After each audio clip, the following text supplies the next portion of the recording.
Hey guys, and welcome to Death Before Dishonour Season 7, the final qualifier. This will be the last qualifier before the grand finals, and we have some mighty competitors in store to duke it out against one or the other. So let's quickly update the scoreboard here, so it does indeed reflect the names. On the left-hand side we have Dr. Jellyfish, I believe is making his debut here on the channel. Let's actually make sure he is nice and centered there. And on the right-hand side, we do have the legendary Talcor. Sorry about the delay in the start. We did have a rules decision to make. And as always, it is a horribly disgusting, like, grey situation where it's kind of hard to give it a reading one way or the other. We have finally got there. So this lobby may be a little bit bugged. I am trying to talk to the guys. Let's see if it has gone through. Oh, it's gone through now. Testing. Okay, it looks like it's all good. My game went nuts. No worries. Looks like it is sorted. So the first map shall be a Stalin 2, moving on to Eschen and Oakenhammer. Some mighty competitors as well. Dr. Jellyfish, Talcor, and Iskander have all made it into the semi-finals. We're still waiting for one of the quarterfinals to catch up, but that one will be out afterwards. So this is going to be the usual pick and ban situation with, you know, the one pick, two bans, you reverse it, and if it goes all the way to the best of three, whoever won game two picks three factions, bans one, and so forth. Yep. So unfortunately, so I have to go on a technicality. I don't think it was like a deliberate rule break, and that's currently the horrible thing. Accidental rule break, I think. Oh. Like, it was a rule break, but it's one of those horrible ones where you're like, it doesn't seem deliberate, but you have to kind of stick with the rules. You can't let them be too grey. And obviously some of the rules are a little grey, so you have to kind of just draw a line at some point, unfortunately. But how you all doing? What's up, Hank? Who are the gentle that already won and who might be able to join them? So already in the finals, we have the legendary Ice Power, Void Lulz, and Alric Ral. So some mighty competitors. It's going to be scary stuff. It's going to be scary stuff. I know who win, seen it before. Oh, between these two guys. This is obviously a brand new game. It's not a replay or anything, so hopefully everything is all good. Just going to refresh that page there. Cool. Sorry, it's been a bit of a messy start here, but it's all good. There's a rule break in the last game, yeah. So it looks like Dr. Jellyfish is considering going Lizard Man. Maybe he knows I'm a man of the old ones myself, trying to bribe me with some glorious dino action. And certainly could work for sure. I'm a big fan of the dinosaurs. So let's double check everything, make sure it's all good. Ice Powers, Void, Lulz, and Alric Roll. Yes, Butcherbird is indeed correct there. That is a very scary set of players to come up against in like any tournament, but in a finals, the pressure really must be on. So let's have a little look to see who shall be picking and banning first. And it indeed is going to be Dr. Jellyfish to pick and ban first. So let's quickly update the scores. I'm going to change the scores from the previous round over. There we go, because obviously we had the change on the rules. The other quarterfinals is between Yawning Firefly and Dr. Coco. And one of the winner of that will be meeting Iskander in the semi-finals. But here it is Dr. Jellyfish to pick and ban first. And it looks like he has picked Lizardmen, banned Vampires and Tomb Kings. No Skaven ban is interesting. I think the Lizardmen do fare much better against the Skaven now due to recent Skaven nerfs. Talcor going Warriors of Chaos. And this is a fun one. It certainly could be just the Chaos trying to overwhelm and swarm the Lizardmen. You can kite this as Lizardmen, or you can go for a big fat monster mashup. But you have to be very scared of Marauder Horse Masters and the like.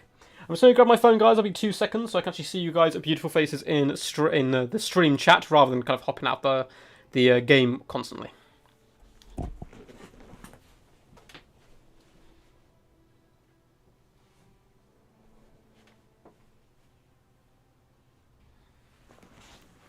And I'm back. Ugh.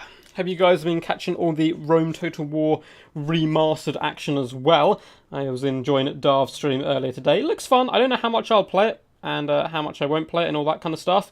But I'll certainly bring some of that content to you guys here on the channel as well. I'm particularly looking forward to a Greek campaign because I did the Greeks as a child. And like that was like 10 years ago or something now, which is pretty crazy. So I'm very excited to see how the game has changed and all that good stuff. What's up, Walter the Salt, Logic_EU, how's it going?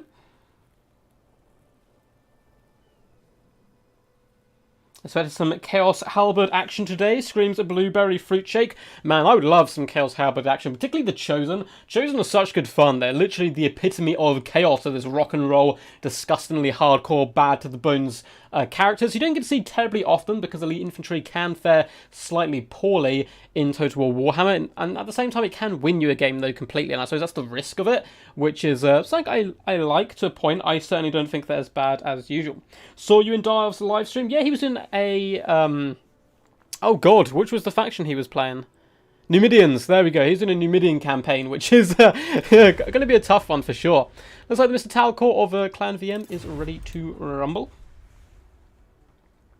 So Lucids are the best faction. Germany was fun to play. I remember the Berserkers having hilarious animations that I hope they kept in. That when you hit something, it would like fly into the air dead, as like just, it would kind of corpse and flop around everywhere. Have you decided which faction you'll be doing next? In what, Anubis? On Rome or on this game? So if you're talking about one of my guides or something. Rome has bad skirmish AI, I assume you mean. Yeah, you gotta, the skirmish, you probably have to turn it off, sorry, and then kind of like auto skirmish, I think. I saw that Parthian cities as well was still slightly janky, but that's part of the Rome Total War experience, right? You want it to be janky and horrible. That's the whole point of playing these old games, just having them remastered for better graphics, and changing a few of the game-breaking bugs, such as Squalor and stuff. Chaos Warrior Halberd is pretty good. Lisbon don't have the best AP missiles. So if you can bring them with War Chicken, Plague of Rust, Final Transmutation, oh for sure.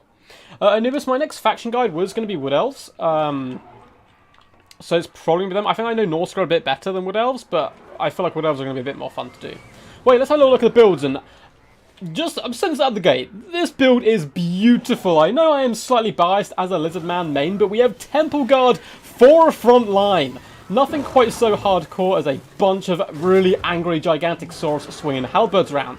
Skink Priest of Heavens as well, Urine's Thunderbolt. No way is that also going to be Chain Lightning. What is this madness? We have a Skink Chief, a Cruxigal Ancient leading the line, one of the coolest models in the game. Has some really awesome attack animations where he whirls his mighty blade around his head. Miasma of Despair, Monstrous Strength, Horn of Kygor, and Amulet of Itzel are his poisons of choice. We have a Thunderous one. Up in the skies we have the Pohawk Sentinels, some Skink cohorts with Javelins, as well as the Umbral Tide. Now my one problem with this build, oh, it looks like we have double chameleons as well. My one problem is there's literally nothing to protect the Umbral Tide here. Like, the build's really kind of just a big flat punch you in the face. But the Umbral Tide, of course, do have stalks, so hopefully they'll be able to get off some initial burst damage. But this is the kind of build which could cause big problems for the Dr. Jellyfish. That's a very wide, aggressive build with a load of flanking potential. We do indeed have Chaos Warriors, but they are great weapons in the front line rather than halberds. I'm sure some of you guys will be upset about that. But we have Mirror Guard dotted in there, and just Chaos Marauders on the flanks with great weapons as well. Bucket ton of horsemen, some with thrown axes, some basic, all the way 6 units in fact. Chaos Chariots as well on either flank. No doubt it is Prince Sigvald. It is indeed very good in this matchup. And a Chaos Sorcerer of Metal, Plague of Rust, Searing Doom, and Final Transmutation. And here we go. So Mortal Horsemen do take some initial big damage off the rip as the Chameleon Skinks to unleash a few of their volleys. Umbral Tide are going to be pushing up forward, trying to get to grips with the Chariots, no doubt, as well as the Horsemen. But these guys need to be so careful. There's really nowhere for them to hide unless the Temple Guard form a box. Huge burst damage coming in though, doing some really nice work to both these units of Horsemen. That is going to be some scary stuff for the Chaos. And in the front line, the Cruxigal Ancient is going to be pushing forward into glorious hand-to-hand combat, and doing his lovely little swing and dance animation, cleaving a few of those Chaos Warriors. And the Chaos Sorcerer has been hit by Miasma of Despair, slowing them down, and they actually nearly broke there straight off the rip. Thunderous One has engaged with the Mirror Guard as well as the Chaos Chariot, absolutely butchering them where they stand. The other Temple Guard will fare slightly worse though up against these great weapons, and we have all the Horsemen just Kobean shots after the Thunderous One with no healing in this build. Umbral Tide, as expected, had unfortunately been overrun and engaged in hand-to-hand combat up against Chaos Warriors with great weapons. Certainly not where they want to be. These guys are very, very squishy. And they're just getting slaughtered, unfortunately, which is real bad news for my fire doggos. Looks like we are seeing a summon. Oh no, there's a Urine's Thunderbolt coming down. It's so weird seeing a Heavens cast rather than a Beast cast, though, which does unfortunately miss due to the good micro of Talcor there, who does pull back to safety. Skink Chief is also overextended at this point. So it looks like for the most part the Lisbon are slightly getting overrun. One thing going well for them here is that the Thunderous One could double team with the Crocscore Ancient on top of Sigvald and really burst him down, allowing the Thunderous One to carry the day if he can deal with these skirmishes. Looks like a chain lightning has come down, doing some nice damage to them, but there's so many of the horses. All units still active and happy, and it looks like we're going to be getting a upgraded final transmutation coming down on the Thunderous One. I prefer to see an Overcast Plague of Rust at this point, so these horsemen can really mop up the rest of the enemy, because another bolt from the skies and the Pohawk Sentinels have managed to break off 3 units now of horsemen, or 2 and nearly 1 here, and the Thunderous One does ramrod the poor Chaos Sorcerer for his troubles. That is some huge burst damage, but unfortunately the Crocscore Ancient has been left on his own up against Prince Sigvald, which is a fight he doesn't fare particularly amazing in, but when you have so many Marauder horsemen also launching shots in, there really isn't much hope. But the Lismen still going strong. It's a very close game. The Iron's Thunderbolt is going to miss the horsemen, unfortunately, who do manage to juke back and escape. Thunderous One can certainly carry any game on his back if they can get rid of all these horsemen, and it looks like he's doing a decent job of that. Chaos Sorcerer is pretty much gone, but there are horsemen rallying in the distance. Pohawk Sentinels can't be everywhere in one go. And with that, and the Thunderous One going down, that balance power is certainly going to shift in favour of the Warriors of Chaos. Thunderous One is down now to 0 health as it crumples to the ground with a whimper rather than a roar, although it does fall on some Chaos Marauders, flattening them and ruin their day. And with that going down, I honestly don't think there's any way the Lismen can come back into this. They have 60 strong Temple Guard fighting in the middle alongside the Skink Priest. The Pohawk Sentinels are doing some good damage, trying to finish off that Chaos Source. But now the Horsemen are free. They can simply chase down the Sentinels and drive them off the battlefield. And it looks like that's just what they're going to be doing here, as they desperately try to dart down just to get 1 or 2 kills left in there for the glorious old ones. There are 2 full health units of Chameleon Skinks. It looks like they got pushed back really early on, and they're firing into chariots and other units they don't really want to be engaged with. They needed to shut down the horsemen. It was their only answers they had, apart from some well-timed thunderbolts, but that more relied on the miss micro of Talcor of not spotting them and then not getting out the way. Prince Sigvald coming in for that skink booty. He is indeed a fan of all kind of weird fetishes, and he got 0 kills but nearly 1,000 damage value, mainly from just dueling the Crocscore Ancient, and driving off the Lismen leadership is always a good way to get the upper hand, particularly when you still have chariots left who can just roll over Temple Guard and other such units, and it looks like Army Losses is going to kick in here. This is a metal build for sure. Oh yeah, that was a crazy Lizardman build. Sadly to find here, you just need a wider line. Agreed. So you can really just go full skirmish up against Chaos, but you can also go like traditional wide front line and Salamanders to burst damage over top. They're a beautiful counter to Horsemasters and so forth, but only one unit with such a tight build really was always going to suffer. But at the same time, I love the build by Dr. Jellyfish. That was some cool stuff. Crocscore Ancient getting 1.3k damage value, laying a slapping it down on Sigvald in the central portion of that battle. What you really want to do is pop Horn of Kygor when the Ancient Stegodon, or the Thunderous One in this case, is alongside him. Gain that melee attack for the Thunderous One, and it will kill Sigvald in a matter of seconds because it punches so hard, but normally struggles to hit. Apart from that, well played though. The poor little Skink Chief, as well as Umbral Tide, just got swarmed and there wasn't too much they could do. And the Temple Guard as well, up against so many great weapon units, weren't going to win the day, but they nearly carry it from the Thunderous One. As for Talgor, really good build here. I think this is some pretty meta stuff. You're going to load of great weapons in the front line. They'll chew through Saurus and do decent damage as well to Temple Guard. Prince Sigvald didn't get the best damage value, but it's all about the Horsemasters in this build, or the Horsemen. Like 400 here, 680, 500, 400, 1.2k, 600 damage value. All of that stuff adds up, and he manages to pick away the key units in the Lizardmen build, which could have won the day. And without the Thunderous One there, without the Crocscore Ancient there, yeah, Temple Guard are great in their hold for a long time, but they simply can't beat the swarm of great weaponed units. Really well played though, GG's. That was a fun one, and we will be moving on to the next map, which will be Eschen. Eschen up next, lads. Yes, well, welcome Ice Power, welcome to the stream. Hope you're all good in the hood. That confidence Sally is going to get shot down. Oh yeah. Blood for the Blood God, skull for the Skull Throne, screams Eric. How's it going, man? I haven't seen you in a little while. Hope you're all good, dude. The Urine Thunderbolt. That's what I'm going to stick with from now, rather than Urian. Yeah, Salamanders honestly can work. Yeah. Not. I don't think the one unit there like that can do too much. Just sending 20 units of Berserkers into a mass of peasants. Oh, you're talking about Rome? Yeah, that was really good fun to do. They would just go flying up in the skies. But it is Talcor to pick and ban next. Let's see if the other quarterfinal has now been dealt with. No, it looks like they are still going. Dr. Coco versus Mr. Yawn. Hopefully they will be finished soon, and then one of them will be hopping in with I scanned it in the next round. I'm just going to check my Discord, make sure we're all good. Got no burning questions or anything, and it looks like we are absolutely fine. So, Talcor to pick. Oh, he already is picking ban. Talcor is picking Greenskins. Boo! If you've seen my latest video, you'll know my rage at Greenskins. But Greenskins have been picked, banning Vampire Counts and Vampirates. Two good bans all round. Undead factions tend to be relatively strong against Greenskins, but Tomb Kings are certainly one of the ones I think you can overcome easier than Counts and Pirates. So I like the bans all round. They're very competitive stuff coming in from Talcor. EB will not be supporting the mod, sadly. They already stated it. Oh no, man, mods are really cool. Mods are really cool.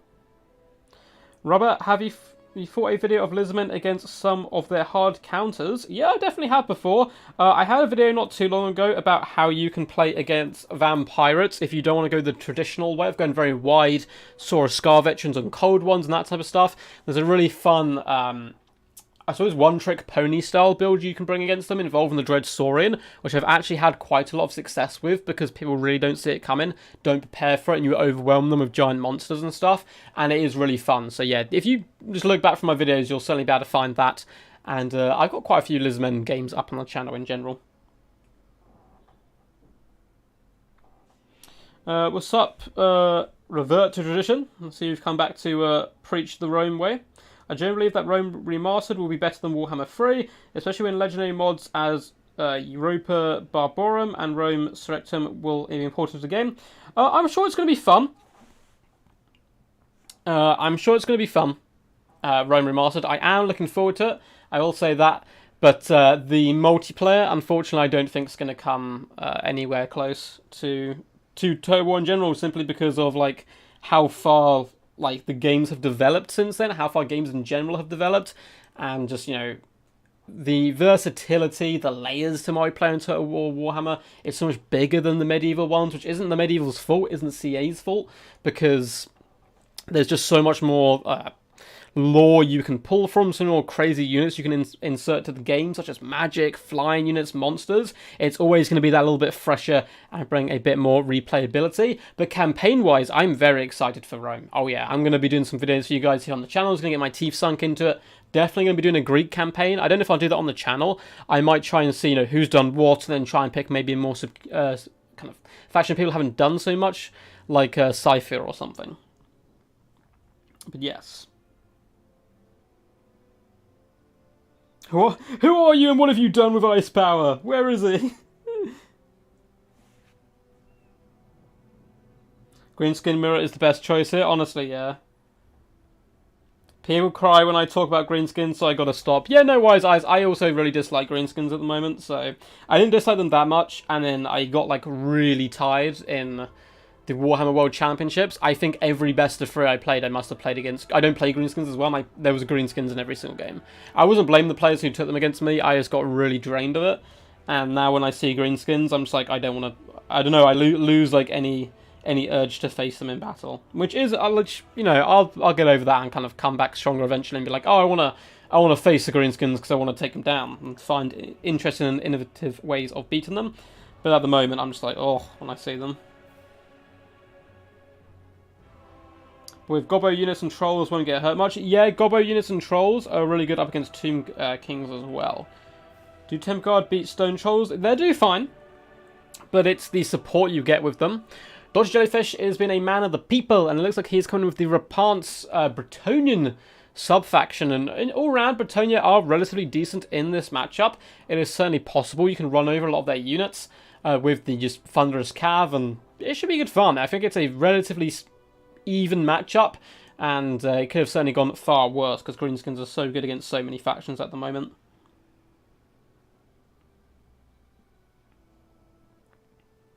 With the Rome API, you can't make the AI better. Yeah, I don't think the AI is going to change too much. I still think campaign's going to be fun.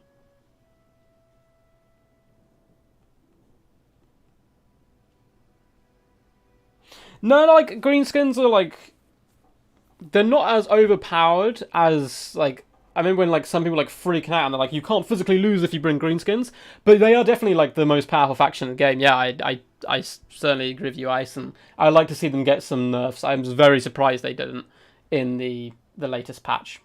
I know Skaven got a few, and I think they needed some as well. I mean, you don't have to nerf them, but then you have to raise up so many other factions, so I think it's just a bit more sensible. Goblin Spider Rider Archers are amazing for their cost, and Greenskins have very limited weaknesses now. Their biggest weakness for a long time was the fact that their lords could be sniped, and they've got relatively low leadership, so, you know, you kill their lord, and, I mean, that wasn't very fun for Greenskin players either, right? So I'm sure they're enjoying Grom and what he brings to the table, but Skarsnik and Grom are very hard to kill, and because of that, the Greenskins will then continue to fight longer and longer, and in tournaments, basically what I saw every single battle I played against them was like 6 skirmish cav, and then just as close as you can get to a 20 stack, you know, 18 stack, 20 stack, and it's just a nightmare to deal with and becomes a bit of a grind after a while. You know, once you've killed 1,000 Greenskins, killing the next 1,000 gets a little bit more tiring than the next 1,000, and so on and so on. But yes. What's up for Poland? How's it going, buddy? How are you, my friend? I hope you're all good. Yeah, I would agree with that, though, Hedgehog. Yeah, Greenskins aren't as dominant as those Sun games where, like, you simply have to ban a faction from tournaments, for example, because it's too overpowered. So I think they've done well with balancing them in that respect. I just think, yeah, they're a little bit OP at the moment, which is fine. Skaven were for ages, and then Pirates were for ages. Wood Elves were briefly as well before they kind of got Orion and Ariel quite heavily hit. I liked the Cloak of Vision nerf, but I wish it wasn't quite so hard, because now I've had a few games where Orion just dies to like chaff, and it feels very bad. You know, eventually every faction at some point's going to be very powerful, right? You can't help it. And they'll address it, and then something else will pop up, and it's just a never-ending cycle. But they do a really good job all around. Did I see the ECL quarterfinals or qualifying finals? I did not, unfortunately. Not if there's ones that were on recently. I did not. Those guys are sorting out the builds. While they're doing that, I'm going to pop over quickly to the bracket, and it looks like the other quarterfinals is still ongoing. Dr. Coco and Yawning Firefly probably have gone all the way then to a best of 3. But they should be finished once this game is done, and then the winner shall face Iskander Two-Horned, formerly known as Erwin Smith, and I think he has a few other nicknames as well. Really good player, really cool dude as well, so excited to see him in action. Yeah, I kind of saying me, Ice Part, I never thought Wood Elves were like insane. Other people were saying like they're S tier. I think I put them a bit lower than that. But they certainly had a few units which were a big pain in the butt, such as Ariel for the most part, and Orion. But I did like the fact that Orion was this kind of demigod figure on the battlefield, because for so long he was such a meme, but he's such a cool model, and the lore of him's really badass. I want to see him running through the field, just slaughtering enemies left, right, and centre. And now he's once again like a really niche pick, I think. He's still good, but nowhere near as good as he was. And the Sisters of Twilight can be a pain, but they're certainly dealable with. I still see a lot of people trying to go like box build and Sisters in the Air, and you can easily overcome those type of forces, as long as you're prepared for them, of course. Looks like both these lads are ready. Good luck, have fun to both of them. Did I update the scoreboard? I did not, because I am on this. So let's go to the score quickly. Talcor winning that first game in a rather dominant fashion, but Dr. Jellyfish, I'm sure, will be able to punch back here. So let's get it cracking. What's up, real human being? Caught a duck stream. You have indeed. You have found me. Quack, quack. Grom can be a fun lord to play, though. Yeah, I mean, rolling around the battlefield with a gigantic goblin, and his little goblin on the side. He's the real champ. The one who, like, feeds him meat and stuff.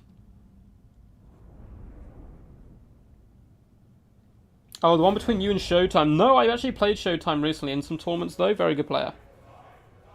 Every single match had double Greenskins. Oh, God, yeah. Yeah. But Grom can be fun, guys. Like, I still find him, like, he is fun. It's just, I think I'm a little jaded from tournaments just because I played so many recently, which is unlike me, because normally I miss them, because a lot of them are on weekends and so forth, but because of, like, the Warhammer World Championships and stuff, I've just played, like, an unreal amount of tournaments for me. I'm sure it's kind of like a minimum for most people, and I've just seen a lot of Greenskin action. But yeah, I'm so excited to see this battle and see how it goes. And we have a ton of peasant mobs dotted through the front line for the Bretonnian forces, backed up by peasant bowmen. It looks like these guys do have a mixture of fire arrows and pox arrows. Fire arrows can be key here to help take down some of the regenerating units. We have Knights of the Realm mixing with Knights of the Lionhearted, the Regiment of Renowned version. Look at these beautiful models. These are like the OG Knights.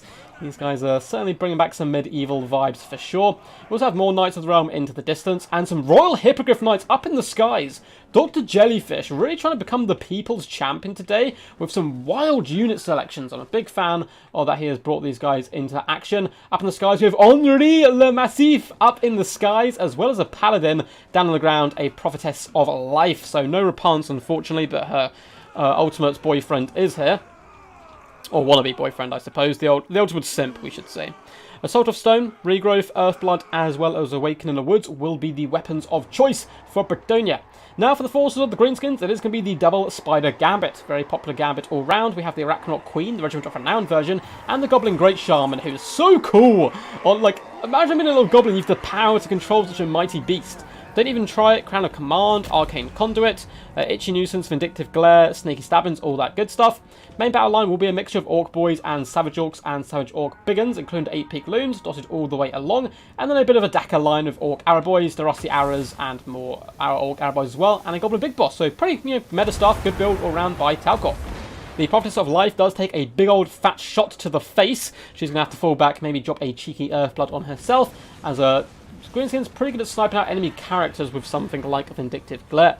Poor Arachnoid Queen is being pelted and forced back, driven back behind friendly territory, and the peasant mobs will be advancing aggressively. Some of the fire arrows are focusing down the Savage Orc Biggins, which is a good target. These guys do have physical resistance, but apart from that 0 armor, they are certainly, able to drag them down quite nicely. I'm very excited to see Henri charge into glorious hand-to-hand combat with some of these foes, but he needs to shut down the Orc Arrow Boys before he can really commit to fighting the giant spiders. Best way to do that will be with the cavalry on the right-hand side. Knights of Lionheart have been caught by some Orc Boys, though. And it looks like another Vindictive Glare goes down the Prophetess of Life. She's going to have to pop a regrowth on herself very quickly, or she will break. It looks like she's just been able to stabilise. Peasants now focused on the enemy archers. And down here, the Royal Hippogriff Knights, as well as the Paladin, flying over in the skies, hitting some of the Night Goblins, as well as going after the Goblin Great Shaman. It looks like the Savage Orc Biggins have been terrified from the field. A lovely punch in the centre from the Bretonnian forces. On the left-hand side, Peasant Bowmen with fire arrows are raining down hell upon these Savage Orcs. Peasant mobs will be desperately trying to hold them in place as Knights of the Realm do some lovely cycle charging on this left-hand side as well. More Knights of the Realm have hammered some Goblin Wolf Riders, but they need to be quick. They need to shut down this Orc Dakar line because it is now pelting at the Royal Hippogriff Knights, who are really struggling up against the Goblin Great Shaman. Henri is here, though, to try and assist. So far, good backline protection as well from the forces of the Bretonnians. The Paladins up in the skies. We have the Prophetess holding back the Spider Hatchlings, allowing the Peasant Bowmen to continue to fire in. Night Goblins taking a little bit of damage, but nothing too shabby for them. They're unbreakable, of course. Savage Orc Biggins get absolutely clattered by the rocks from the sky, doing massive damage. Goblin Great Shaman, though, is easily dueling the Royal Hippogriff Knights. They're not a good unit to try and take that fight on. Equally down here, this Paladin is trying to solo the Arachnoid Queen. At this point, the Bretonnian forces need to use their mobility to gang up on these spiders. You can see they're isolated on either side of the field. You need to hit one with Henri, the Paladin, and all your knights in one go and drag it down. Preferably the Great Shaman, because it's not got the greatest leadership in the inverse. Prophetess of Life has found herself in the clutches. She needs to channel her inner Samwise Gamgee to fend off this evil Shelob creature. But unfortunately, she is probably going to have to flee realistically. And that's just what Dr. Jellyfish is going to be doing, trying to escape. Nice little burst damage on those Savage Orcs, so they have got into the back line on the Peasant Bowmen. Knights of Lionhearted need to get over here and start assisting. There's a few units from by both of these guys which are kind of chilling and need to kind of be pulled back. But of course, far easier to see it up here on my high little duck perch than it is down there in the mud of the battle. We also have a Paladin and some Peasant mobs who can rally. Of course, the Paladin being more of the unit which needs to come back. Goblin Great Shaman has managed to rally itself to the Arachnoid Queen at this point. Knights of the Lionhearted come slamming in. They do have anti-large. They probably want to fight this against the Goblin Great Shaman, although there is a lot of Savage Orcs nearby. They were not Savage Orc Biggins, so I would have recommended staying in this fight, trying to break the enemy Lord, because those Royal Hippogriff Knights aren't going to do it by themselves. in the distance as well. Henri is trying his little heart out. Charmed shield has been popped, but so has they need stabbing, and he's taking a considerable amount of damage at this point. But does manage to get back up into the skies. He can pressure the rusty arrows or fall back and try to assist at taking down some of the big beasties. Certainly looking Greenskin favoured at the moment. Peasant mobs have been slaughtered, as well as these peasant bowmen, but it's not looking too good whatsoever. Henri is just vibing at the moment, getting shot from both sides, although some knights are rallying to his cause, going for a glorious, thunderous last charge before they hit army losses. No! No, mighty knights, you were so close. They were going for glory, guts and glory, Fuzzy Lady and Bretonia. But unfortunately, they instead got fled. Their hearts faltered, and they did fall. Very well played to Talcor here. He will be pushing on to the final, which will be best of 5. We do have another semi-final just before that, but very well played to Dr. Jellyfish. Not sure if this was him making his debut on the channel. He's played in a lot of our tournaments and had a fantastic tournament throughout. Really good performance by him. Prophetess of Life is an interesting choice. Unfortunately, she just got sniped by a Vindictive Glare, which of course is one of those luck of the dice. You don't know if your opponent's going to bring that. And the Peasant Archers eventually got overwhelmed. Some good cycle charging in the back line by the Knights, but his heavy hitters really underperformed, particularly the Knights that are Lionhearted. Only 210 damage value, 845 on the Royal Hippogriff Knights is pretty tasty, but they are very expensive as well. Goblin Great Shaman did amazing work. 3.7k damage value, 10,000 damage dealt, an absolute monster of a presence in the center field, and the sniping of the Prophetess was really lovely stuff. Apart from that, it is as expected. Greenskins just kind of punched through the formation, and the Orc Arrow boys did a solid job. The Rusty Arrows in particular, 684 damage value, and applying those nasty debuffs. Ragnarok Queen didn't fare so well, but she needed to get her fangs anywhere near as wet as the Goblin Great Shaman's big spider, and had plenty left in the tank for the end. GG, well played. See you in the finals, Talcor. Tune in to stream to see when you're up.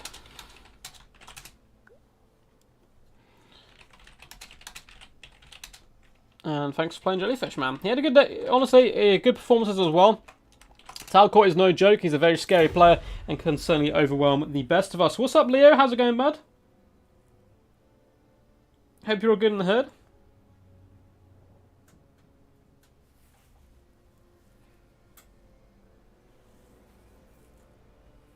I mean, Brett bought their meme flies, yeah. Yeah, we won't talk too much about Greenskins and stuff. Just, you know. I had a game just today where Glare half HP my footcaster. Oh yeah, the Vintage Glare can certainly do some big burst damage. And Dowie, hopefully we'll see some Dowie action. I do love a little bit of Dowie. Cool, so let's... oh, I shouldn't have done that. I should have actually just kept the lobby open. Let's host it again anyway, it doesn't matter. And let's get our Iskander here. And hopefully the other quarterfinals will be wrapped up as well. Let's go check. I can always message them as well if they're stuck on anything.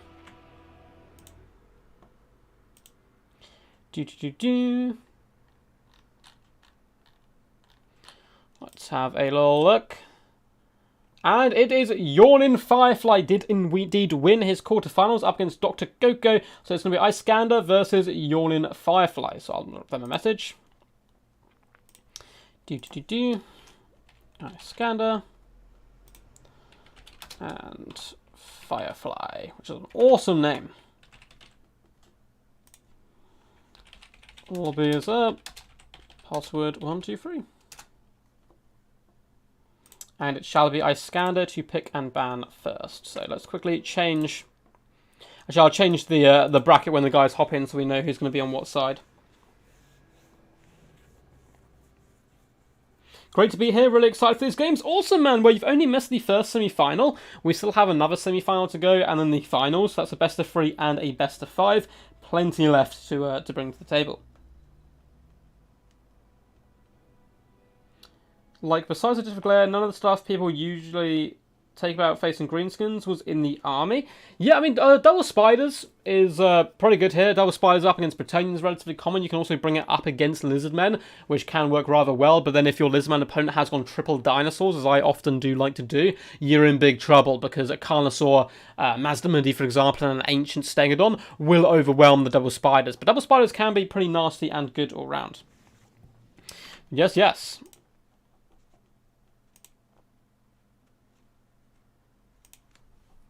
Cool, I will add Yawning Fly. Looks like he's trying to find the lobby. So let's add him on Steam.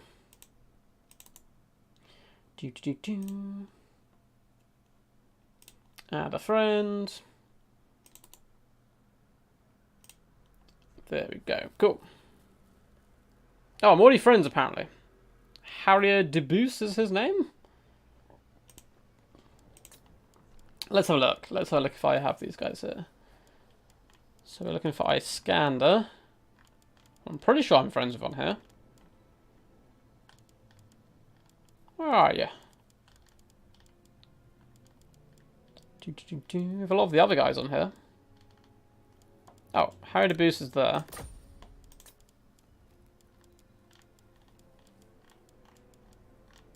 I'll see if Iskander is on...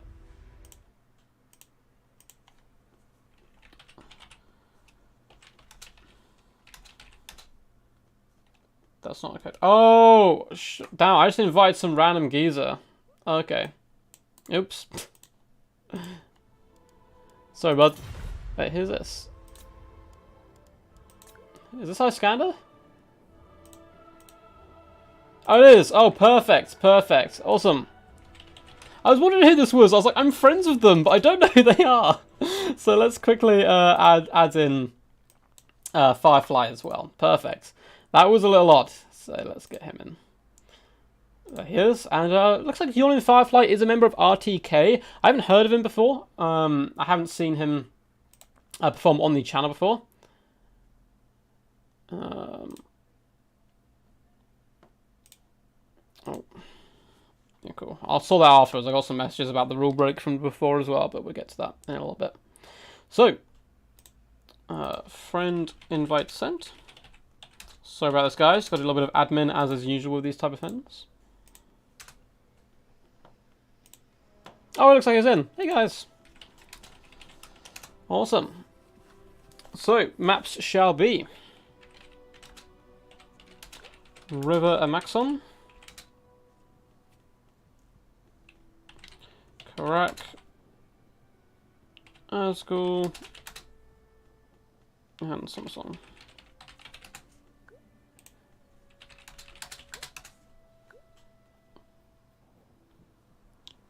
First, what is the world we live in? Oh god, I don't know if he's drunk. Cool.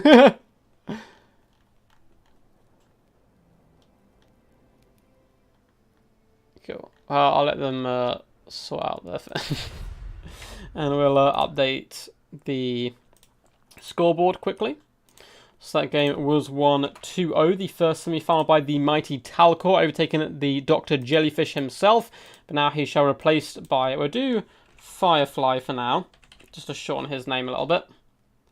And pop that into the middle. And then on the left-hand side, we will have Iskander. Which is what we'll keep his name as. So it looks like he's changed his name to a bit of an alter ego, but we'll keep it as Iskander for now, just so people are clear of who it is, because of course he's played in the tournaments under that name before. So we're going to drop this down to 0.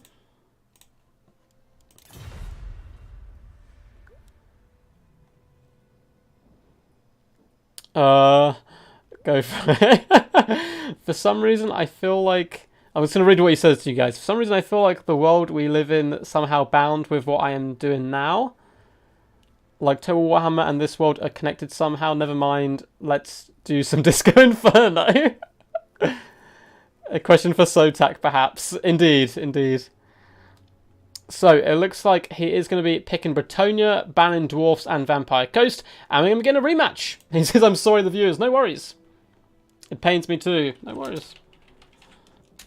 It's a rematch, the Greenskins against the Bretonians. River Maxon, though, does have quite a few trees, so it can be a little tricky for your cavalry to perform particularly well on a map such as this.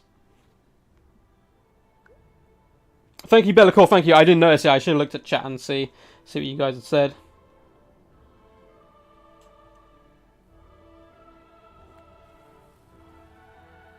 How do people join clans? There's multiple ways. Often find them via YouTube. And also the mighty Samurai Warrior, who's a really cool dude from Extreme Meme Team, actually has his own Italian YouTube channel as well. did create a documentary which circulates around a lot of the Discords, explaining each clan, what they're about. So some clans are a little bit more competitive, and you have to have a certain like quality of play, or a certain ranking of ladder, or a certain amount of tournament experience before they let you join. Other ones, such as DBD, which I host, is all done about fair play and good sportsmanship. So you have to play a few games with us, make sure that is all in order, and then you get invited to the clan and all that kind of good stuff. So it really does depend, but honestly, Discords are the main place to get involved with them. So it looks like Yawning Firefly does actually already have a build prepared for this, so he's ready to rumble.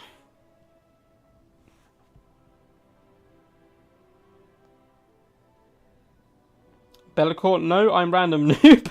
Man, I thought you avoid as well hopping in under the name of Bellacore, because he's already qualified, so I was about to say he can't, but he's going under his own name, I guess. Firefly has been on End Ladder a lot recently, so those who don't know, there's actually a really cool ladder system invented by Anticity, which again, if you join my Discord, link down below, nice little segue there, you can actually join and it will set you up for some tournament-styled quick battle games, best of threes, and I think you can now sign up as best of ones, which I certainly want to be doing to improve a faction. I think that's actually a really cool idea of, hey, I just want to play this faction over and over again, chuck me in against a load of competitive players, and I'll improve it as I go. Quack Quack the Black Fawn, how's it going, buddy? Hope you're all good. Always good to see you in the streams. But yeah, that's how you you kind of tend to join clans anyway. I hope that answered your question. I'm gonna have a little sip of my drink to keep myself alive. But yeah, I think RTK stands for Round Table Knights, and they've been around for like ever since like a Rome or something. Because when I first joined the scene, I met someone from RTK and they explained to me what their clan was, and they wanted to get them back into kind of Warhammer and stuff. This was a long time ago, and obviously they seem to have done that rather well. They've got some really cool players. Big fan of Prussian Prince as well and all the work he does. And he's a member of RTK. I think Happy Puppy as well is RTK, and a load of cool people. So suddenly a load of nice people in their clan. I went to Bob Trash, of course. Super tired, hard work days. Oh man, that sucks. That really sucks, dude. Well, hopefully you can kick back and chill and enjoy some glorious battles. We need to do some games again soon as well. I haven't played against Black Fawn in a while. Very tough competitor. Brings some really fun builds.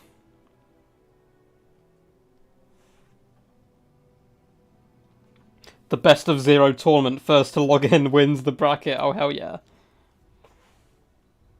The original, the OGs, says El Delmo. It may even have been you I was talking to way back in the day about RTK. I can't remember who it was, but it was someone a long time ago. Nah, Falcon's an extreme meme team. He's not RTK.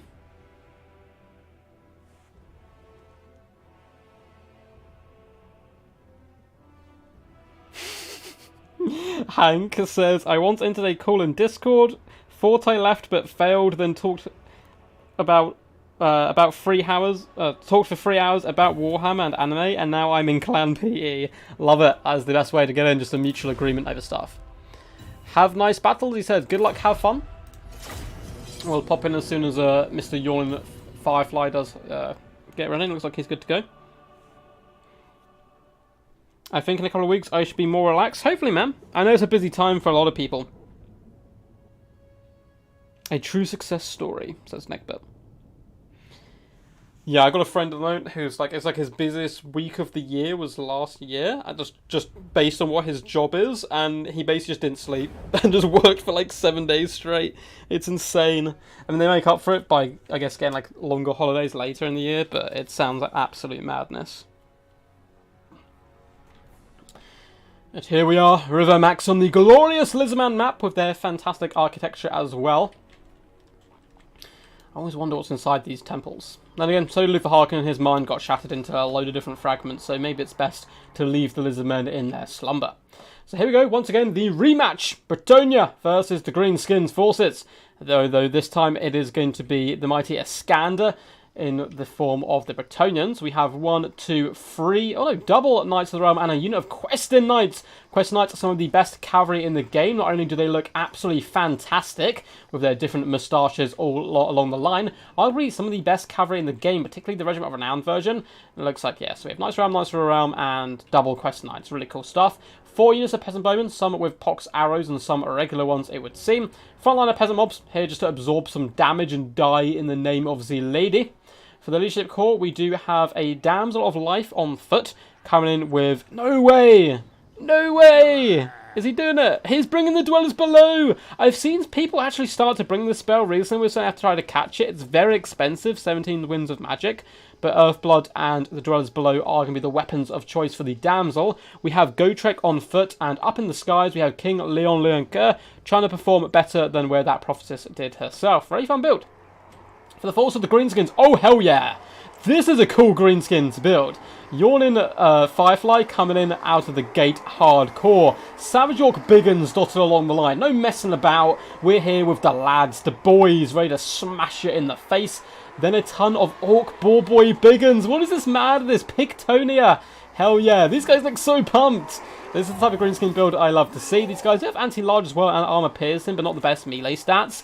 With a Goblin Great Shaman in the center pocket, coming in with Sneaky Stabbing as well as Itchy Nuisance and Don't Even Try It. And over on the far side, we have Forest Goblin Spider Rider Archers and some Wolf Rider Archers as well. Looks like a similar story on the right-hand side. What a cool build! Oh, this is going to be pumped to see some Greenskins in action. 2 very different builds to the ones that we saw previously as well. Can be interesting to see how they perform. No way is that Pacta! Pacta, how are you doing, man? I haven't heard from you in months. I actually nearly sent you a message today because I hopped in one of my Discord chats and you had mentioned something like ages ago and just no one had spoken to there since. I was like, I haven't seen Pacta in a while. Hope he's okay. Hope you're doing good, bud. Good to have you here. Anyway, you are here for the second semi-final as the Greenskin Hordes advance upon the forces of Bretonnia, who rather regally and honourably retreat and fall back. On the left-hand flank, though, we do have some Knights of Rome attacking over on the Forest Goblin Spider Rider Archers, but not much hope of catching them. Quest Knights do engage in combat. Itchy Nuisance is popped, though, and the pigs do counter-punch. Sneaky Stabbing was popped, as well as Itchy Nuisance, and the Quest Knights have to fall back.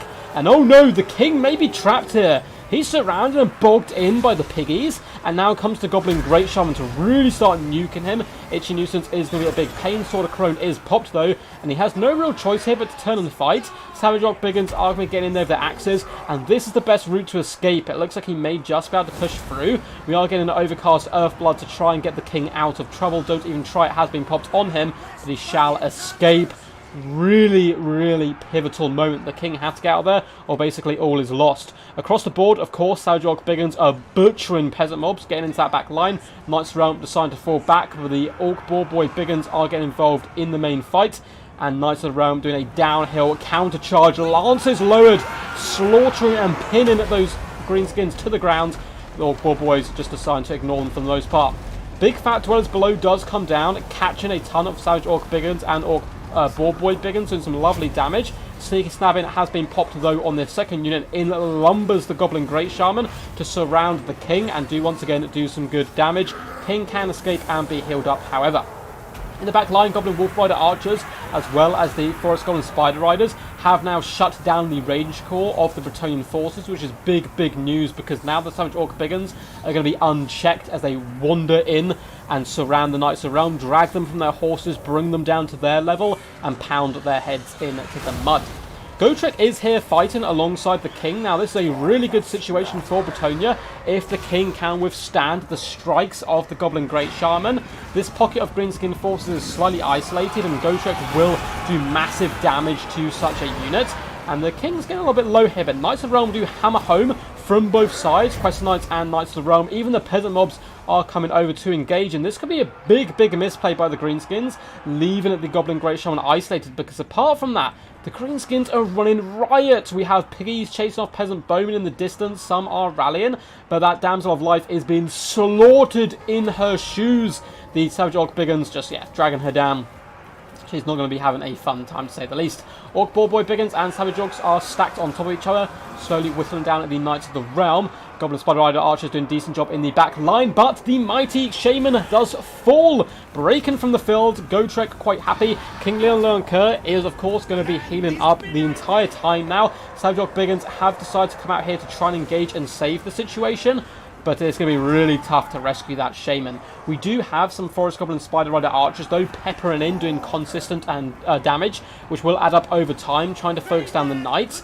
But it looks like the King not having any of it, and it has indeed shattered the Goblin Great Shaman. Huge catch there by the Bretonnian forces. It's been really well played by the Greenskins up until that point, but getting him isolated and unsupported, it can flip on a dime when you're up against a fast-moving faction such as Bretonnia. So the Orc Ball Boy Biggins floating around the right-hand side now might want to hammer home and destroy these peasants. Unfortunately for them, though, the King is simply going to bounce quite happily around the battlefield.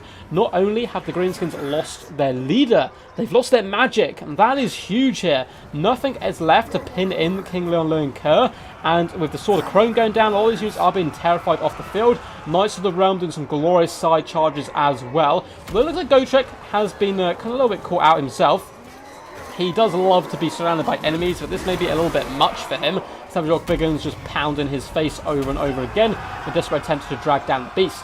Orc Ball Boy Biggins do come in, trying to latch onto what they can of the King to pull him down, but the Sword of Corone, minus that melee defense, minus that armor, is a big deal. However, the Knights are being overwhelmed by sheer weight of number. Quest Knights have been dealt with at the moment, Peasant Knights being forced off, and Gotrek is having to try and disengage and pull himself back once again to protect the King, who's down to about 1,000 health, but going strong regardless. Balance power is falling heavily away from the Greenskins. Forest Goblin Spider Rider Archers need to do some good work here, chasing off enemy routing troops, as you can see he's doing over here. Good, diligent play by the Greenskin player. Those Peasant Bowmen will not be seeing the light of day again, but also slowly whittling down the King, and the King's wavering. That poison is really seeping into his bloodstream here, and a lot of the Bretonnian forces are falling. Balance power getting so close to army losses. If they get army losses, I'd be fuming. Oh no, it's the other way around. Oh my god. I thought that was the other way around. Army losses was falling there for Bretonnia. Greenskins do win. Oh my god, I thought that was the other way around. I would have been so mad. So mad. Brilliant play. Very well played to Yawning Firefly. Awesome build. This build is amazing. Orc Ball Boy Biggins being used successfully is so rare. I mean, some of them didn't get that much damage value, but this one 1,500, 1.3k, using their mass to pin in their enemy troops, so the Savage Orc Biggins can drag them down. An insane value across the board. 1.3k here, 1,800, 1,200, 1,000. Oh, this is a really cool build. This is the type of Greenskin build that really gets my blood going. Awesome stuff. 2,000 damage value as well from the Goblin Great Shaman. Very well played by Iskander as well. Nearly scrapped that back, despite really struggling early on. I just don't think he was prepared to face the Pigtonia. King Leon Kerr only got 1,000 damage value. Gotrek fared a bit better, 1.2. And I do love the Dwellers below, but apart from that, a lot of his units did just get slammed and dragged down by the weight of number of the Green Tide. Some of the Cow performed really well, though. 1,200 damage value on the Questing Knights, not going out, without a fight. 1.2k on the Knights of the Realm. GG, awesome builds. That was really cool. So Yawning Firefly is going to take Lizardmen, a man under my own heart, and does exactly what I do. GG, well played. Not great, not terrible. Oh, probably of how he thought he played, but it was good. I'll take Lizardmen, ban Vampires and Skaven. I do tend to ban them as well. They're pretty scary stuff. Crack Asgul shall be the next map. Jay Phoenix, how's it going, man? Very uncool. No, what happened? GG, well played. That was a really cool Greenskin display, says Black Fawn. Oh, for sure. That was amazing. That was really cool. I agree, Pumpkin, though. Fuzzy Lady, you've always got to cry that out. What's up, Bob Tresh? How's it going, man? We actually spoke about you a little bit earlier on. Just mention members of RTK. And pop you up. Hope you're doing all good, dude. Happy to have you here.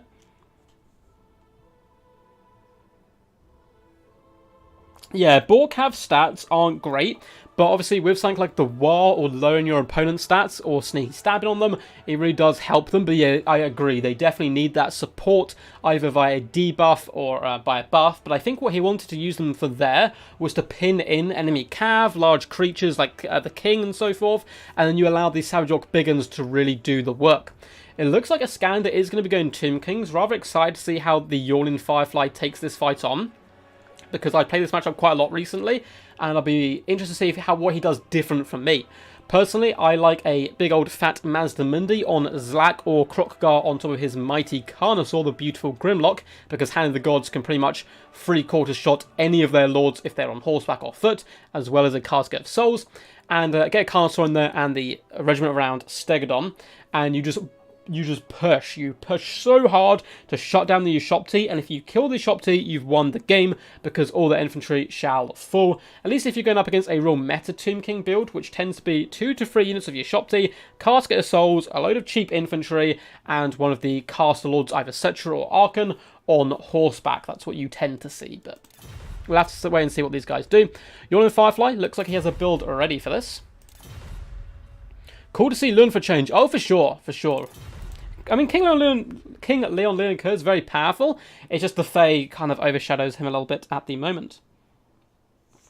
It's Satsuma's Greenskin build, and we hate it. We all use it, but we all hate it. Man, I actually really like that build. That was pretty rock and roll. I thought that was... I've been a bit negative to Greenskins recently in general. That's probably just my own experience of getting myself spanked by Greenskins. But I thought that was a pretty rock and roll build. Boo! Lizards are for losers, screams Pacta. Well, Pacta, I invite your challenge at some point. We shall do some Lizardmen games. I'm pretty sure, Pacta, you played Dowie, right? You loved Dowie. That's what I seem to remember. You were a Lizardmen and Dowie main. I'm pretty sure, if my memory serves correctly. He is no dude. He is a man. Oh, that's so good. The Avengers reference, right? How is this? Yeah, it's like, how's this dude alive? He is no dude. You're a dude. This is a man. That's funny. Yeah, RTK's been around for a while, man. He's been around for a while. Excellent game. I agree, man. That was really fun. I knew that would get a reaction from you. Yeah, no, Pacta doesn't like Dowie. Pacta was a very good elf player in general. I believe his wood elves are pretty damn scary. Proud to be a loser? That's me, man. Always. Oh, you mean about Lizardmen? That as well. No worries, Sonic the Hedgehog. Hope you enjoyed, man. Get back to speeding. And doing whatever you're doing. So let's hop in, and again, pretty cool builds coming in, it would seem, by both these guys. Looks like the Tomb King's going a different type of meta. So no Casket of Souls this time. Again, cheap and cheerful front line. Just happy to be here. Skeleton Warriors dotted all the way along. Spearmen on the flanks. Do we have King Nekesh's Scorpion Legion? Because they look really cool. Looks like we do not, sadly. We, of course, have the triple Ushopti Great Bows, very fearsome, one of which is the Chosen of the Gods. Better at clearing out infantry, very good at dealing with Temple Guard, but at the same time, their spread shots can do massive damage to the big, thick flanks of like an ancient Stegodon, because all their shots do hit. We have some Skeleton Chariots, as well as some Skirmish Cavalry in the form of Skeleton Horsemen. Very good at running over Skinks, applying pressure and cycle charging, something I'm sure Iskander is a veteran of doing. Carrying up in the skies, we have a Chimerian War Sphinx, as well as Cetra the Imperishable on his mighty kitty cat. Really fun stuff. Now, for the forces of the Lizardmen, in the front vanguard, we have Chameleon Skinks dotted all the way along. Some of the stickiest buggers in the entire game. I absolutely adore playing with this unit, being a Lizardman main, and I despise facing them. They're a big pain in the butt. I feel really bad for the little toads which are strapped to them. Very wide build, cohort of Sotek on the flanks, Saurus Roy's dotted all the way along. Mass Saurus can do very well here. Javelins are going to be protecting the flanks as well up against enemy skirmish cav. Leading the force, we have a red-crested skink chief, one of the most underrated characters in all of Total War Warhammer. Very powerful, although on his foot here is a rather interesting way of bringing him. Warrior's Crest and Opal Amulets will be his items, with a Skink Priest of Heavens once more, Harmonic Convergence and Wind Blast, and we have a Skink Chief on foot, and the Pohopak cohort. What a man, what a legend. Yawning Firefly is bringing the coolest stuff and making it work here. Reminds me a lot of Leopard, who did actually play in today's tournament and got kind of taken out a little bit early on, who brings these really awesome builds and just plays them so scary and fantastically. I like this matchup. Yeah, this matchup's fun. I want to learn Lizardman next. I will teach you. I will teach you, Pactor. We always need more Lizardman players. Lizardmen are relatively popular, I think, because thematically they're so cool. And they're pretty solid in tournaments. They're pretty good for sure. Just spam Thunderstorm's lacking Carnosaur with some support.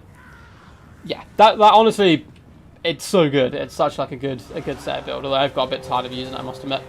Greenskins continue to pour fire in onto the Shopty Great Bows. It looks like, for the most part, the Tomb Kings are going to be doing a fighting retreat, trying to get damage value where they can from their Ushopti, but they don't have the best targets. There's just a ton of Saurus into the sunset, and there's no Tomb Guard to really deal with them. It's just Skeleton Warriors who get pulled apart, and Chameleon Skinks currently just obliterating this poor unit in the front, which is going to crumble. They need to form the little Roman shield wall situation, but I don't think these guys quite know that technology yet. It looks like they are going to be going down. Little Skink Chief who dreams is getting a little bit over-eager, pushing forward and going to start applying some damage to Cetra and the War Sphinx, and the War Sphinx is going to be one of the big problems.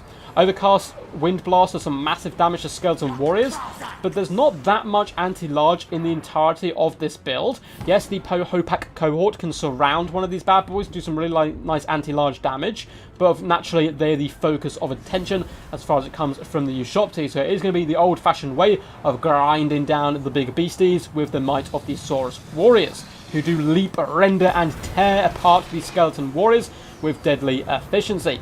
Cohort of Sotek doing relatively decent on this right-hand side as well. Now, the Chameleon Skinks can focus down some of the larger entities. Saurus Warriors starting to apply pressure into the Ushopti Great Bows, just moving through down into the back line. Looks like the Skink Cohort of Javelins are launching some shots into the Chosen Gods, slowly trying to apply some damage. And on the left-hand flank, the Hopak cohort, despite taking initial early losses, have been enabled to catch the Skeleton Chariots, doing some massive damage to them. It looks like Horsemen are going to try to counterpunch, but Saurus Warriors are there to help and support. Really nice play by both players on that flank. Another Wind Blast comes in, this time not Overcast, doesn't do too much damage, does push over a load of those Saurus. Beautiful play by Iskander to pull back his Ushopti. All three units still firing, despite the huge swarm of lizards in front of him. Both his big kitty cats going strong as well. Hopak cohort just about dragging down the Skeleton Horsemen, and in the back line, Saurus Warriors have managed to engage with some of the Ushopti, who can retreat, but they are slowly running out of space. One idea for the Tomb Kings at this point could be to assassinate the red-crested Skink Chief, take him off the field where possible, so that if you can snipe him, use the big kitty cats, then use that terror in the late game to drive back the Lizardmen. But Lizardmen, they're cold-blooded beasts. They do not scare easily, and they're a big pain in the butt. In the back line, we do have some Ushopti, who have indeed been summoned. Looks like they were dealing some damage to the cohort, and now being kited back by Chameleon Skinks, who really recently want to be taken off far at will, but that's some micro, if your army is really small, you can kind of do, but against such a large force, of course, he's trying to command a huge number of units all across the battlefield. I'm sure that's a little bit too much micro. Cohort of Sotek and Saurus Warriors really need to start pushing into these shops now to shut them down. These two Sphinxes are causing huge problems. Red Crested Skink Chief is managing to juke shots relatively effectively so far. And where are the Chameleons? Looks like all four of them are over on this flank. A bit of a misplay here by Yawning Firefly. Needs to get them in action as soon as possible, tearing down those large constructs. Ushopti once again being pressured and pushed off, but every time they are, the War Sphinx as well as Cetra are just bounding over to this side of the battlefield and helping crush the isolated units of Lizardmen. They need to advance as one solid force to really stop that from happening. Red Crested Skinks are driving into the back of the Skeleton Spearmen, who have been pinned by their Skink Chief, and be able to easily pull apart these skeletons and do some really lovely work. Saurus Warriors on the right-hand flank have dealt some pretty big damage to Skeleton Spearmen, but a load of the Skink cohorts are now deciding to run for their lives. Skink Chief engaged in hand-to-hand combat up against some Spearmen is going to be receiving some support down here. The Chameleon Skinks are once again getting active. This is really going to come down to, can the Lizardmen hold once the Ushopti ammunition is gone? Can they hold back the large creatures and allow the Chameleon Skinks to pepper them down over time? Because it will be very long and grindy, and it's pretty hard to hold the line against such forces.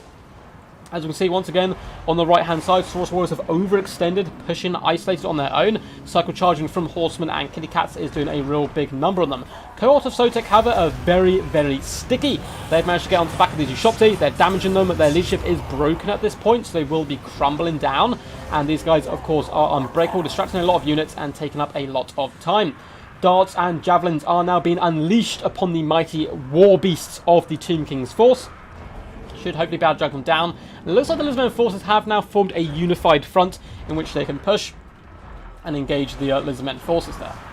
So, Saurus Warriors slowly making their way into the back line once again, trying to apply some pressure to the Shopti. Balance power is very slightly in the Tomb King favour at the moment, but now the blow darts are singing. Focusing down Cetra, Incantation of Protection is currently active. He was even juking back and forth a little bit, but his health is dropping relatively rapid now, just because of the sheer weight of number. Harmonic Convergence has been popped on these Saurus Warriors, up in their melee attack to an impressive 53, melee defense to 58. They'll be able to hit Cetra no problems whatsoever, and he's really taking some big burst damage. Even this little Skink Chief trying to get in there in the action. Red Cross's Skink Chief is going forward. The man, the myth, the Skink legend taking on the beast. David versus Goliath, and it looks like a lot of his troops are unfortunately terrified around him. Big tear-outs could start to go down, but all 4 Chameleon Skinks alive, active, and with a bucket ton of ammunition. Peppering, and peppering. They like their Cetra seasoned, and he is certainly taking some massive damage, but so is the Red Crested Skink Chief. Opal Amulet has been popped, as well as Warrior Crest, giving him some pretty good durability, but now the second War Sphinx is upon him. He is suffering badly, although that Sphinx is now being the focus of attention of all of these Chameleons. I think they really need to focus down on one or the other, though. Get it off the field, and then you deal with the other one. Skink cohorts are slowly starting to float around this left-hand flank, and a lot of the Saurus have broken and are running for their lives, being terrified and being forced back because of low numbers. Very, very scrappy close game at this point. Red Crested Skink Chief needs to just fall back, just get to safety. There's no point engaging at the moment, although he's currently using the War Sphinx as a bit of a blocker from the Ushopti Great Bows, which is really funny stuff. Ko of Sotek once again continue to harass the back line with the help of the Skink cohorts. This is forcing Iskander to pull back Cetra to protect these guys, when in reality he wants the big kitty cats fighting together. And I think the Chameleon Skinks are going to do it, guys. I think they have just about enough ammunition. The War Sphinx is getting absolutely hammered at this point. Minus 19 leadership. Poor little Skink Chief is currently isolated and most likely will go down, but as long as their opponent isn't pushing into the back line on those Chameleon Skinks, the Lizardmen will be rather happy. That War Sphinx looks like does have Incantation of Protection on him. The poor little Skink Chief tried his best. A last little dot of defiance there as he does blow his dart in their face. Red Crested Skink Chief, Opal Amulet has been popped, pushing forward. A very risky maneuver at this point, but it is enabling him to pin in the enemy, and that War Sphinx is getting very, very low. But a lot of the leadership of the Lizardmen is breaking. Seeing their leader break like this is obviously very poor for morale. Harmonic Convergence has been popped on the Saurus Warriors in a desperate attempt to keep them in the fight and let them do some damage. War Sphinx down to just 1,000 HP at this moment. Cetra down to 2,500. In the distance, the cohort of Sotek continue to harass the Chosen of the Gods. Ushopti in general have used up pretty much all their ammunition and getting a little bit low on it now. Focusing down the Skink Priest of Heavens, though, is a good start. Down the first Sphinx goes. Skink Chief has managed to rally with the use of a Cold-Blooded. Good micromanagement there by the Lizardman player. And now Cetra is on the menu, boys. Although the ammunition, I think I miscalculated. They're getting very, very low ammo-wise. And Cetra still has 2,000 health. Can they do enough? Looks like this one may go to game 3. But I've said that before. And, you know, we don't really know until the last Skink does scream. Cohort of Sotek, 14 models left, will do decent damage to the Chosen of the Gods, who are crumbling and dissipating at the moment. But there is a 9 unit here, pretty much full health unit. Skinks are going to be rallying to try and shut them down. Chameleons, very low on ammunition. Most of them actually used up all their ammunition, but the little Skink Chief who dreams still has plenty in the tank. Up to 21 kills, 458 damage value already, so he has indeed paid for himself. And that damage over time will whittle down Cetra, who only has 1,800 left. Balance power is looking pretty bleak as well, due to the numbers. There's only 15 unit models left, and a nice rally from a few of the broken Lizardmen troops is going to be enough here to pull down the Ushopti. Skink Priest and Cohort of Sotek, with Refuse to Die, only 3 of those lads left fighting, distracting the Ushopti long enough that these Chameleon Skinks will hopefully be able to force off Cetra and beat him down. Looks like the leadership of the Lizardmen has broken at this point, or been killed, unfortunately, in hand-to-hand combat. It doesn't look like they mind too much, though, because the balance power is so heavily in their favour. One unit of Chameleon Skinks is being forced into hand-to-hand combat, a job they certainly didn't want to take at the start of the day. More darts are being applied here to Cetra, down to 1,000 HP at the moment. Balance power again very close. If he can withstand the barrage of bolts, take down the Skink Chief and just break the enemy leadership, maybe there is hope yet. Chameleon Skinks have 2 volleys left. All the other ones are out of ammunition. And he's focused down the Skink Chief, who was going to be kind of the one dealing the damage in the end game here. But Setcha himself, minus 165 leadership, does crumble and fall to dust. I am knackered from casting that one. That was insane. That was insane. That was wild. That was an amazing game. Very well played to Yawning Firefly. He will be moving on to the finals here up against Talcor. Very well played by Iskander though too. Good games from him as well. Those who shopped he stayed online for an absolute age. 1.2 value, 1.7, 700. All doing fantastic. The Giant Sphinxes, 1.1, 1k damage value, not too shabby. But the infantry just got run over. Saurus Invicta, the wave of scaly flesh moving towards you, cannot always be fun. Reckless Skink Chief, of course, just cheap, cheerful, and ready to make the army a little bit bigger by going cheap.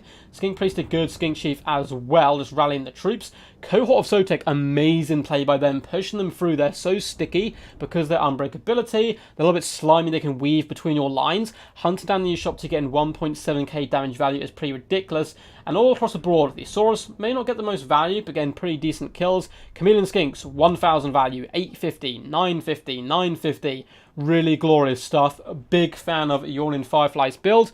100% going to steal this and try it out against the Tomb Kings just to mix it up a little bit. Close one, GG. Yeah, GG. Awesome game, man. So stay in the lobby for the finals, which is best of 5.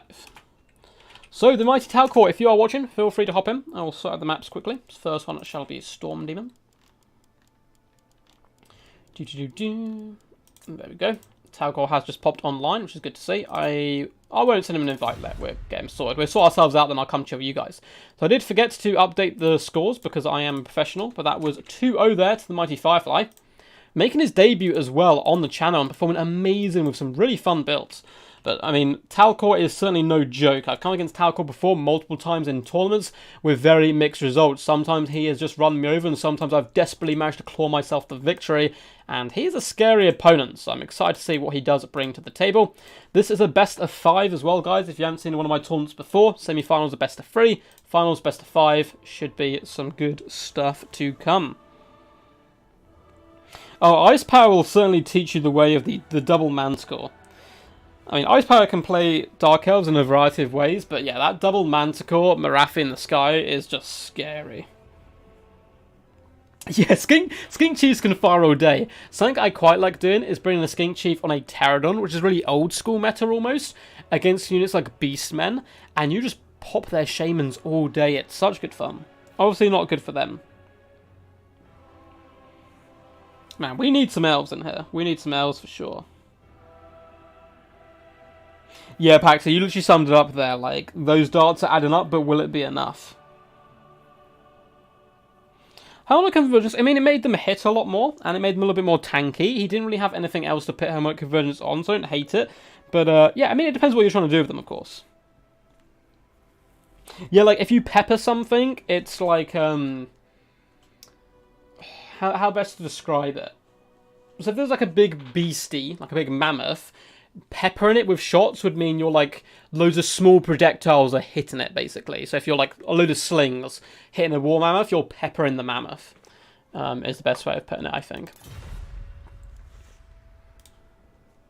Great game so far. So maps shall be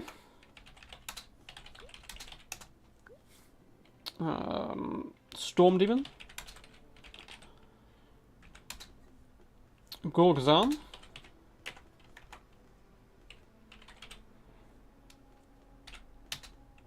Alpine Ridge, Troll Country, and I'm not going to try and spell that right, but Schwarzhafen. It's late, so I'm pretty dizzy already, so go easy on me. Oh, trying to get the sympathy already, Mr. Talcor, trying to get his foot in the door early on. Death by 1,000 cuts, indeed.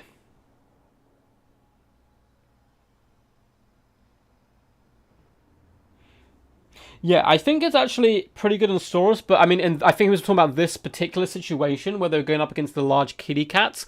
Is it going to be useful? But I don't think he had too many good options, realistically, at that point when he was just down to killing infantry. But yeah, if you pop harmonic convergence on a unit of Saurus Warriors as it engages with the front line, for example, up against Tomb Guard even, or basic Skeleton, they will chew through them deftly quick. It's really cool stuff.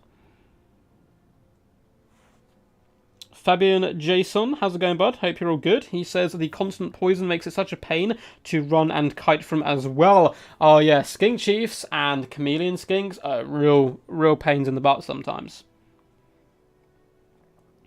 Are we seeing Wars of Chaos versus Dark Elves? Let's have a little look. So, they're still sorting it out, it seems. It's still sorting out, so let's see who picks and bans first. Talcor is to pick and ban first, so it may not be Dark Elves yet. Or to pick first. Oh, it looks like he knows. Okay, they're just thinking. So unfortunately it's not Dark Elves yet.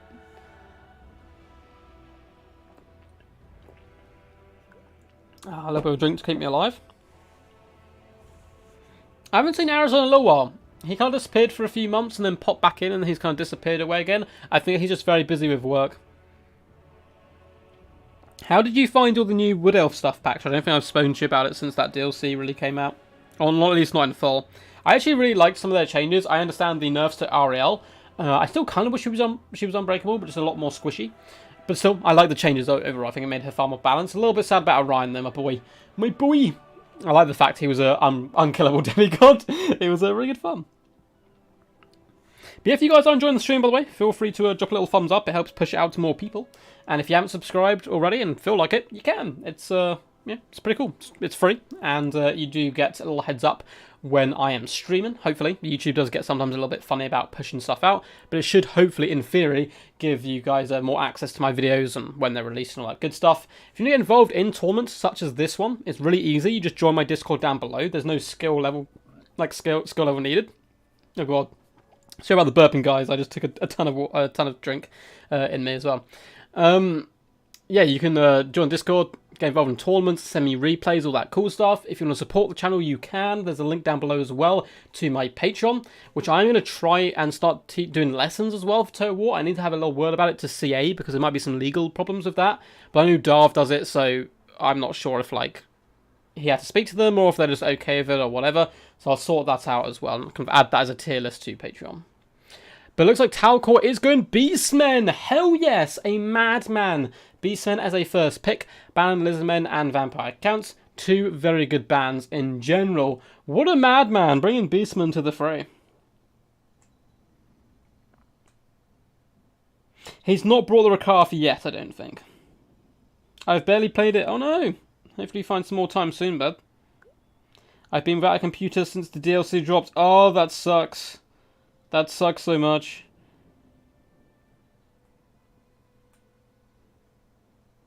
That can be a problem. It looks like a yawning Firefly is going Vampire Coast. I haven't seen Vampire Coast in a considerable amount of time, so it should be good fun to see them in action. And again, undead factions in general do good against Beastmen. I have seen people bring Beastmen to counter Coast before. It seems like in general, the community is really split on this matchup because Beastmen, one of the best swarming factions in the game. Them, Greenskins, and Norska, all very good again into your back line, harassing you. They've got summons and very quick moving units, Vanguard, and so forth.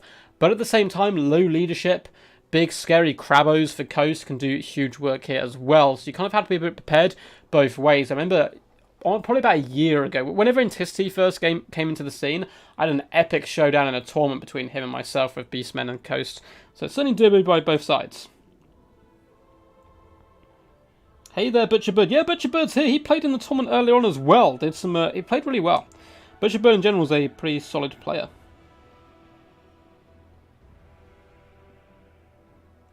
Sigurd seems pretty OP nowadays. I hope he doesn't become the benchmark for Footlords. He's a pain in the butt, yeah. He's definitely killable. But it's... The more problem with him is, yeah, I think Blackthorn literally just took the words out of my mouth. If you took away Perfect Vigor, I think he'd be fine. But he can be a big pain. I love Warriors of Chaos. Man, Warriors of Chaos is so thematic. Hopefully they'll be getting a bit of an update with Total War Warhammer 3. Which I'm assuming we're hearing news about that after the release of Rome Remastered. That kind of be the next thing, because they did the Dark Elf 3 Legendary Lord come out, then they're doing Rome Remastered, which is a bit of a surprise to everyone, I think, and then they're probably doing the next DLC for Warhammer, I'd assume, and then later down the line we're going to be looking into Warhammer 3 in general, which the trailer for has still blown my mind. I still go back and check it out every now and again. Yawning Firefly taking a bit longer this time to actually build his builds. Previously we've seen him immediately just snap lock in, and he seems set and ready to go, so perhaps this is a matchup he's less familiar with, but he is now ready. We're just waiting on the glorious Talcor.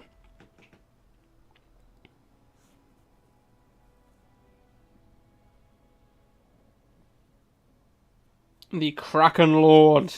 Man, the Kraken Lord is such a cool character in this as well. Yeah, man, rest up, form. Rest up, dude. It's not good being tired all the time. I hate not sleeping, man. It's so bad. It's fine. I'm fine for a few days, and if I don't sleep for like a couple of weeks, or like properly for a couple of weeks, I just get so drained.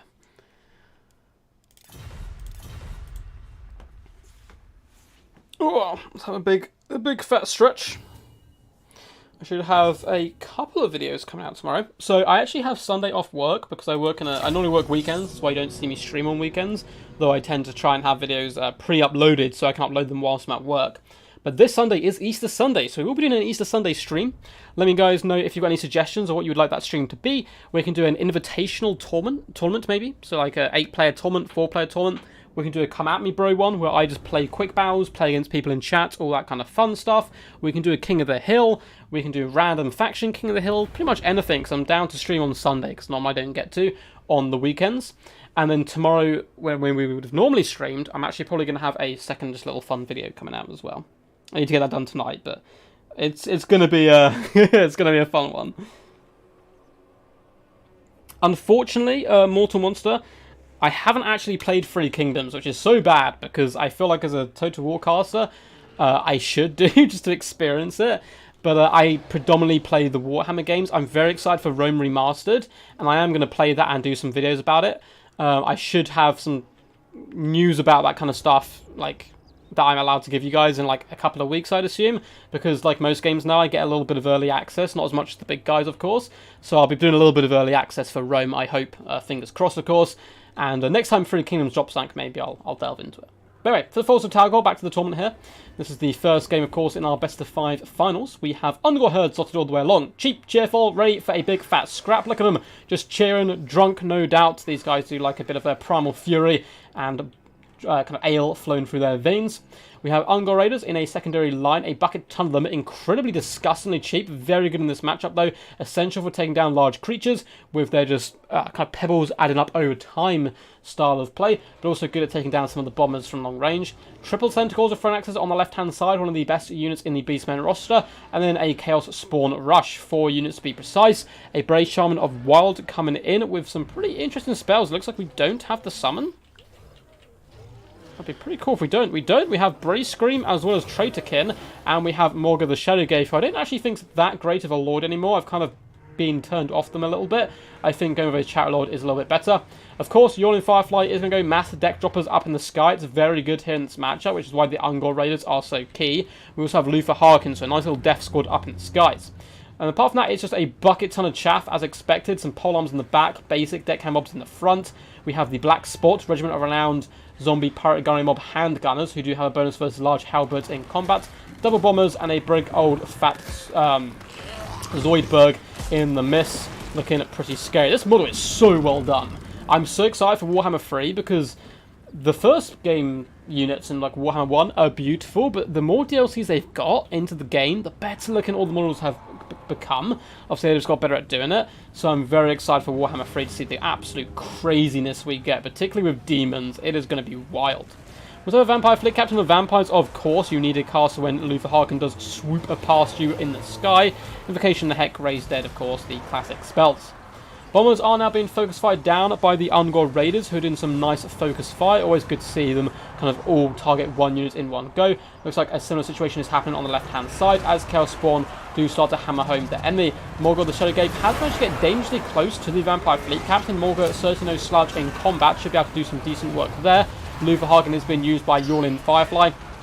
just to hammer down some isolated units on the flanks, which can certainly do good. Big Fat Brave Screamer does go down, doing some nice work. The summoned Chaos Spawn trying to push it into the back line, but struggling a little bit here. They are now starting to yeet and push their way through that middle section. All of the bombers up in the skies are currently uncontested. The Ungol Raiders decide instead to focus down at some of the larger beasties. Rotten Leviathan taking a huge amount of burst pressure now that one of the bombers has pretty much been dealt with. On the right-hand flank, the triple Centaurs with Thrown Axes have managed to get all the way along. Looks like they're going to be engaging in combat to shatter this side before being able to push into the back line. Centaurs now trying to focus down the deck droppers who do float away. Another Brave Scream coming in. My problem with Brave Scream is it doesn't go very far. It's a very stunted attack, so it doesn't do as much burst damage as, say, a wind attack. Morga is currently pinned up against a nasty Crabbo between him, the Crab, and Luther Harkin, but he's loving life right now. He's disgustingly tanky, and it's almost always a mistake to try and snipe out the Shadow Gave because of his regeneration and stickiness.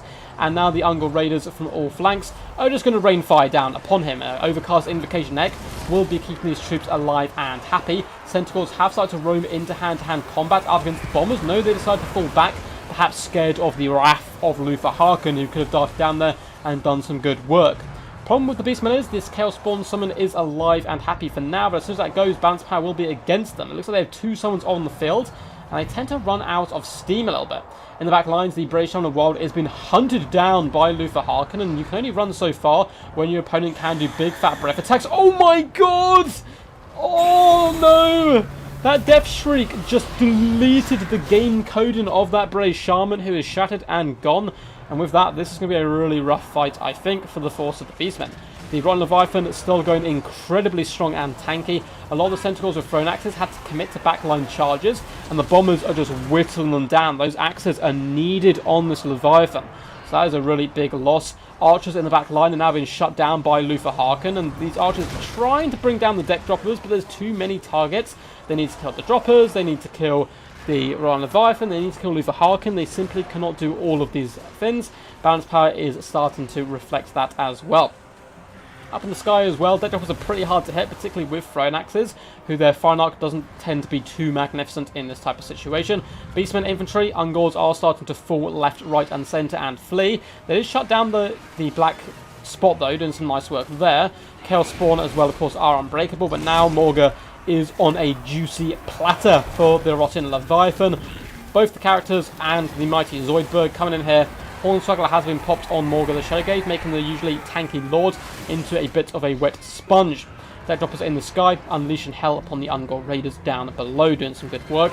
Tentacles of Thrown Axes have been dealt with and forced off. I mean, all 4 Ungol Raiders are still alive. Deck droppers running out of ammunition at this point as well. Maybe if Morga can survive and they can somehow drag down Luther Harkin, it's still plausible, but I don't think so, guys. I don't know about you. Not enough Gorbles. We always need Gorbles. We need Gorbles. I love them. So continuing to pressure is the Ungol Raiders fired in, but Morga is basically spent at this point. He's exhausted, he's wavering, he's been attacked in the rear. It says so here on this little tooltip. Not having a good day, Luther Harkin shall be feasting. It is a mighty duel though of the legendary lords as they go toe to toe amidst the carnage of rotting flesh and dying bodies. There is only one true champion here. A ton of arrows in the back of Luther Harkin, but he's a vampire. He eats arrows in the back for breakfast. Somehow Morga does manage to stabilize, and Thrown Axes have gone to some really nice pockets now. Luther Harkin is losing this duel. Up in the skies, deck droppers still have okay ammunition, I suppose, for about this point of the battle. They are running a little bit low. They can also dive bomb on the Ungol Raiders to try and shut them down. It could be a good bet. Morga stands alone in the center of the battle, but that Royal Leviathan isn't going anywhere. Ammunition, I think, will struggle. Death Shriek comes down on to Morga the Shadow Gave, not connecting anywhere near as nicely as it did with the Brave Shaman. Ungol Herd are being forced off the field. Now it looks like the majority of the fighting force of the Beastmen has been dealt with, meaning the deck droppers can now charge in and engage the Ungol Raiders. And yes, these guys may be crumbling and weak, but a big old charge on scared Beastmen does tend to break them.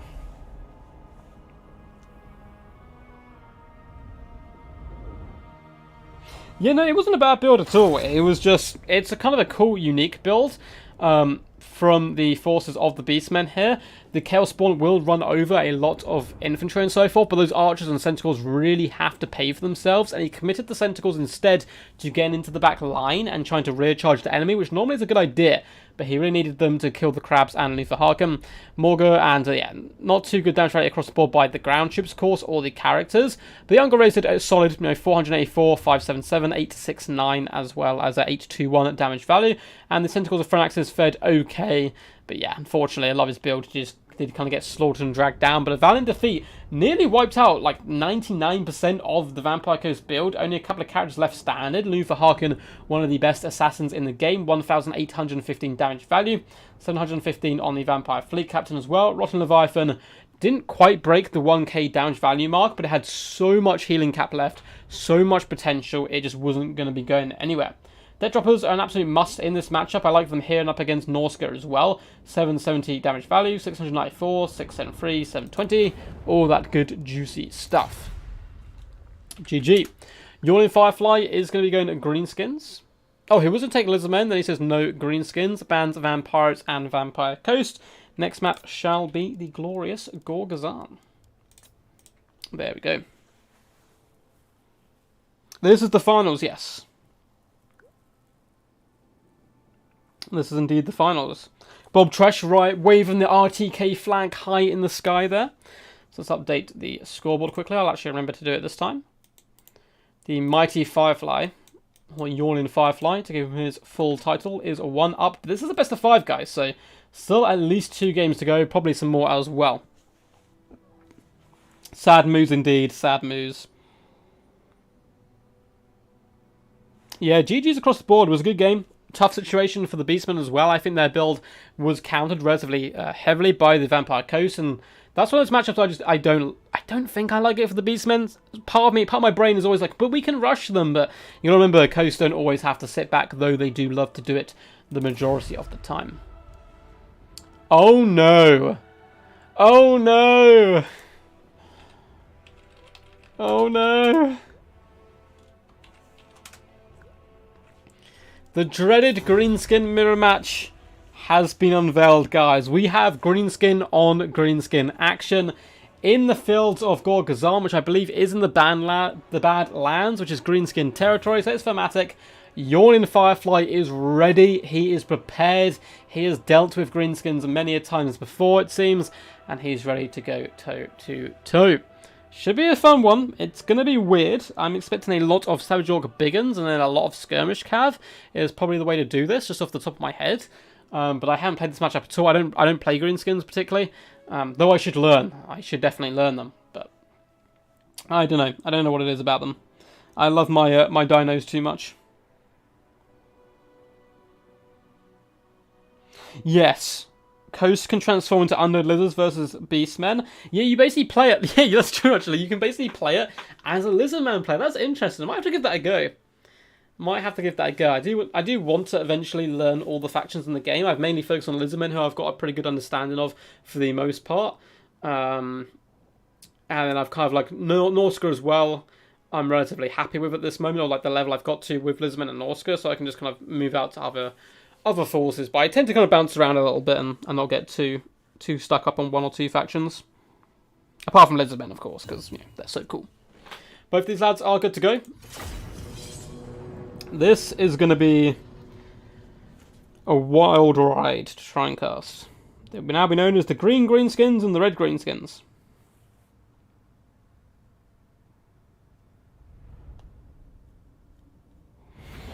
Oh, I'm meant to prepare myself. Oh my god, what a hero.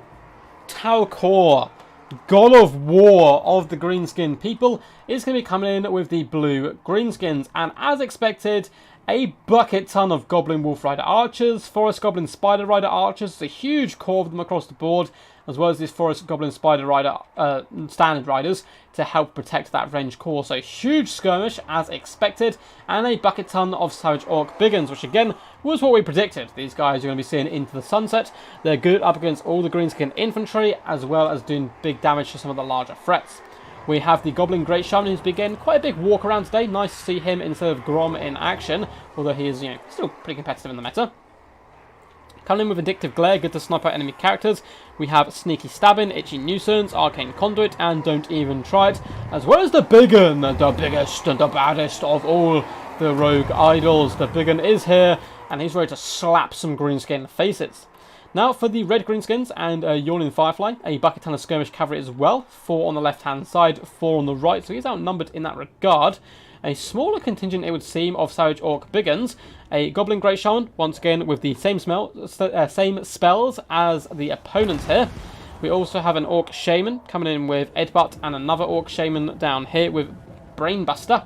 And we have the Rusty Arrows. The Rusty Arrows are going to be absolutely huge here. Where did he spend all his money? Oh, we have the Swamp Fiends, Regiment of Renowned River Trolls. This is one matchup where they could be pretty good, I would think. Overwhelming Odor gives them -6 melee attack, and he's fighting such a small blob. It can do some good work, but unfortunately for them, the Biggin is going to rain fire down upon the Savage Orc Biggins, doing some really nice early damage. You can see the skirmish fight is underway. Nothing going to be to write home about here. Low value skirmishers damaging low value skirmishers, just poking each other every now and again. On this left hand side though, the red Greenskins of Yawning Firefly does have the combat ones, whereas Talcor doesn't, so he needs to be careful. He cannot engage in hand to hand combat there. And likewise on the other side, so he needs to be a little bit careful. The Biggin looks like to be moving into hand-to-hand combat rather than throwing his mighty rocks, just driving back the Goblin Great Shaman here, and now he is going to pick up a rock from himself or from the ground and maybe fire in as Savage Orc on Savage Orc go into savage hand-to-hand combat, as much savage as you can possibly get. Lovely magic is going to be coming down here. Oh, that was some disgusting stuff coming in there by the Orc Shaman, doing some lovely damage. Itchy Nuisance has gone down though by the blue Greenskins, allowing the Biggin to really pound down that Goblin Great Shaman. Itchy Nuisance has been popped on him. No sneaky stabbing though for the Biggin just yet. Goblin Great Shaman of Talcor needs to get in here, get in the action as well. Those pesky Rusty Arrows are going to do massive damage, so it's really, the emphasis has been pushed on to Talcor to win the skirmish game. These guys cannot be sitting back here shooting. They need to be getting around the back, shutting down the Rusty Arrows, because the Rusty Arrows will tear apart the Biggin, although it looks like at the moment they're doing a bucket ton of friendly fire into the rear hindy of that Great Goblin Shaman. Both the Great Goblin Shamans are now here in the action in the main fight. The Swamp Fin is below the melee attack of all nearby troops. And it looks like the Savage Orcs of the blue Greenskins have been terrified away, leaving the Biggin and the Great Goblin Shaman isolated, alone and afraid. The Rusty Arrows are looking to fall back, and a big cavalry engagement has formed on this left-hand side. Turning point could be if these Savage Orcs of Talcor get engaged in combat, but lovely magic usage so far coming in by Yawning Firefly. Enabling him to get a little bit of a heads up here. Savage Orcs slowly going down as more range fire is continuously poured in. Looks like it's focusing down at the Swamp Fins at the moment. Golden Great Shaman is doing fine at the moment in this duel up against the two big ones themselves, mainly due to the better support. War has been popped, and I can hear the screams of Greenskins buttering up my ears as Savage Orcs. Oh, these guys are Savage Orcs instead of Savage Orc Biggins, some of them. Oh, that might be why they broke so much in the middle. I was wondering where he got all the money for the Biggin. Sneaky Stabbing has been popped, as well as War, turning these guys into absolute powerhouses. Should be able to slam this Goblin Great Shaman, and yeah, there we see huge health has been taken off the mighty beastie as it starts to go down, and all of a sudden this central pocket starts once again to favour the mighty Talcor and the blue Greenskins. Goblin Great Shaman is isolated and alone, and his allies have broken. A ton of the skirmish potential has returned for the forces of the blue Greenskins. Red ones are currently dealing with some Savage Orcs in the back line who are applying pressure to the Rusty Arrows, who are having to flee. They do not want to be caught in combat. They will be slaughtered to the last Goblin, as these poor little Savage Orcs do have to give chase. But as long as you're chasing, they're not shooting. And it's good news for the blue Greenskins. Goblin Great Shaman still going strong, has got probably some really good damage value so far. Both the Orc Shamans are here as well, but the Biggin is standing firm, and now it is the turn of Yawning Firefly to have to retreat and recover his forces.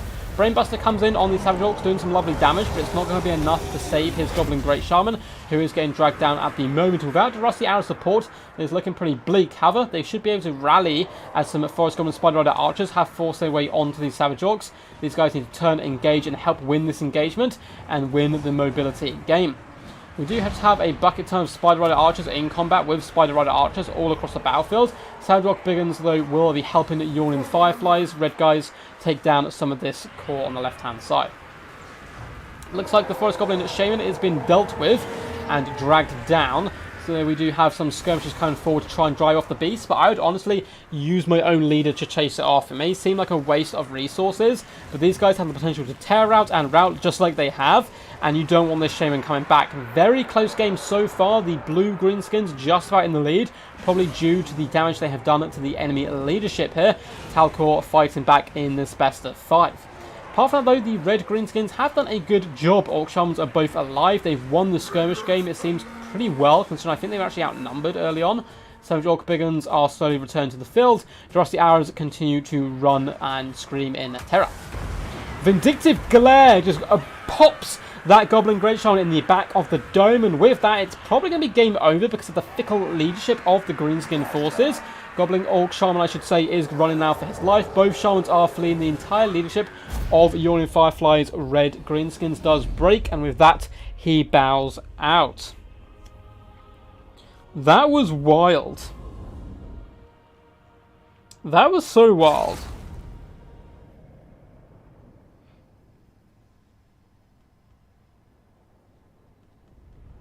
I mean, the good news is the only matchup you really need to learn with them is this one, which is to try and counter more Greenskin. What's up, Bowmore, though? How you doing, bud?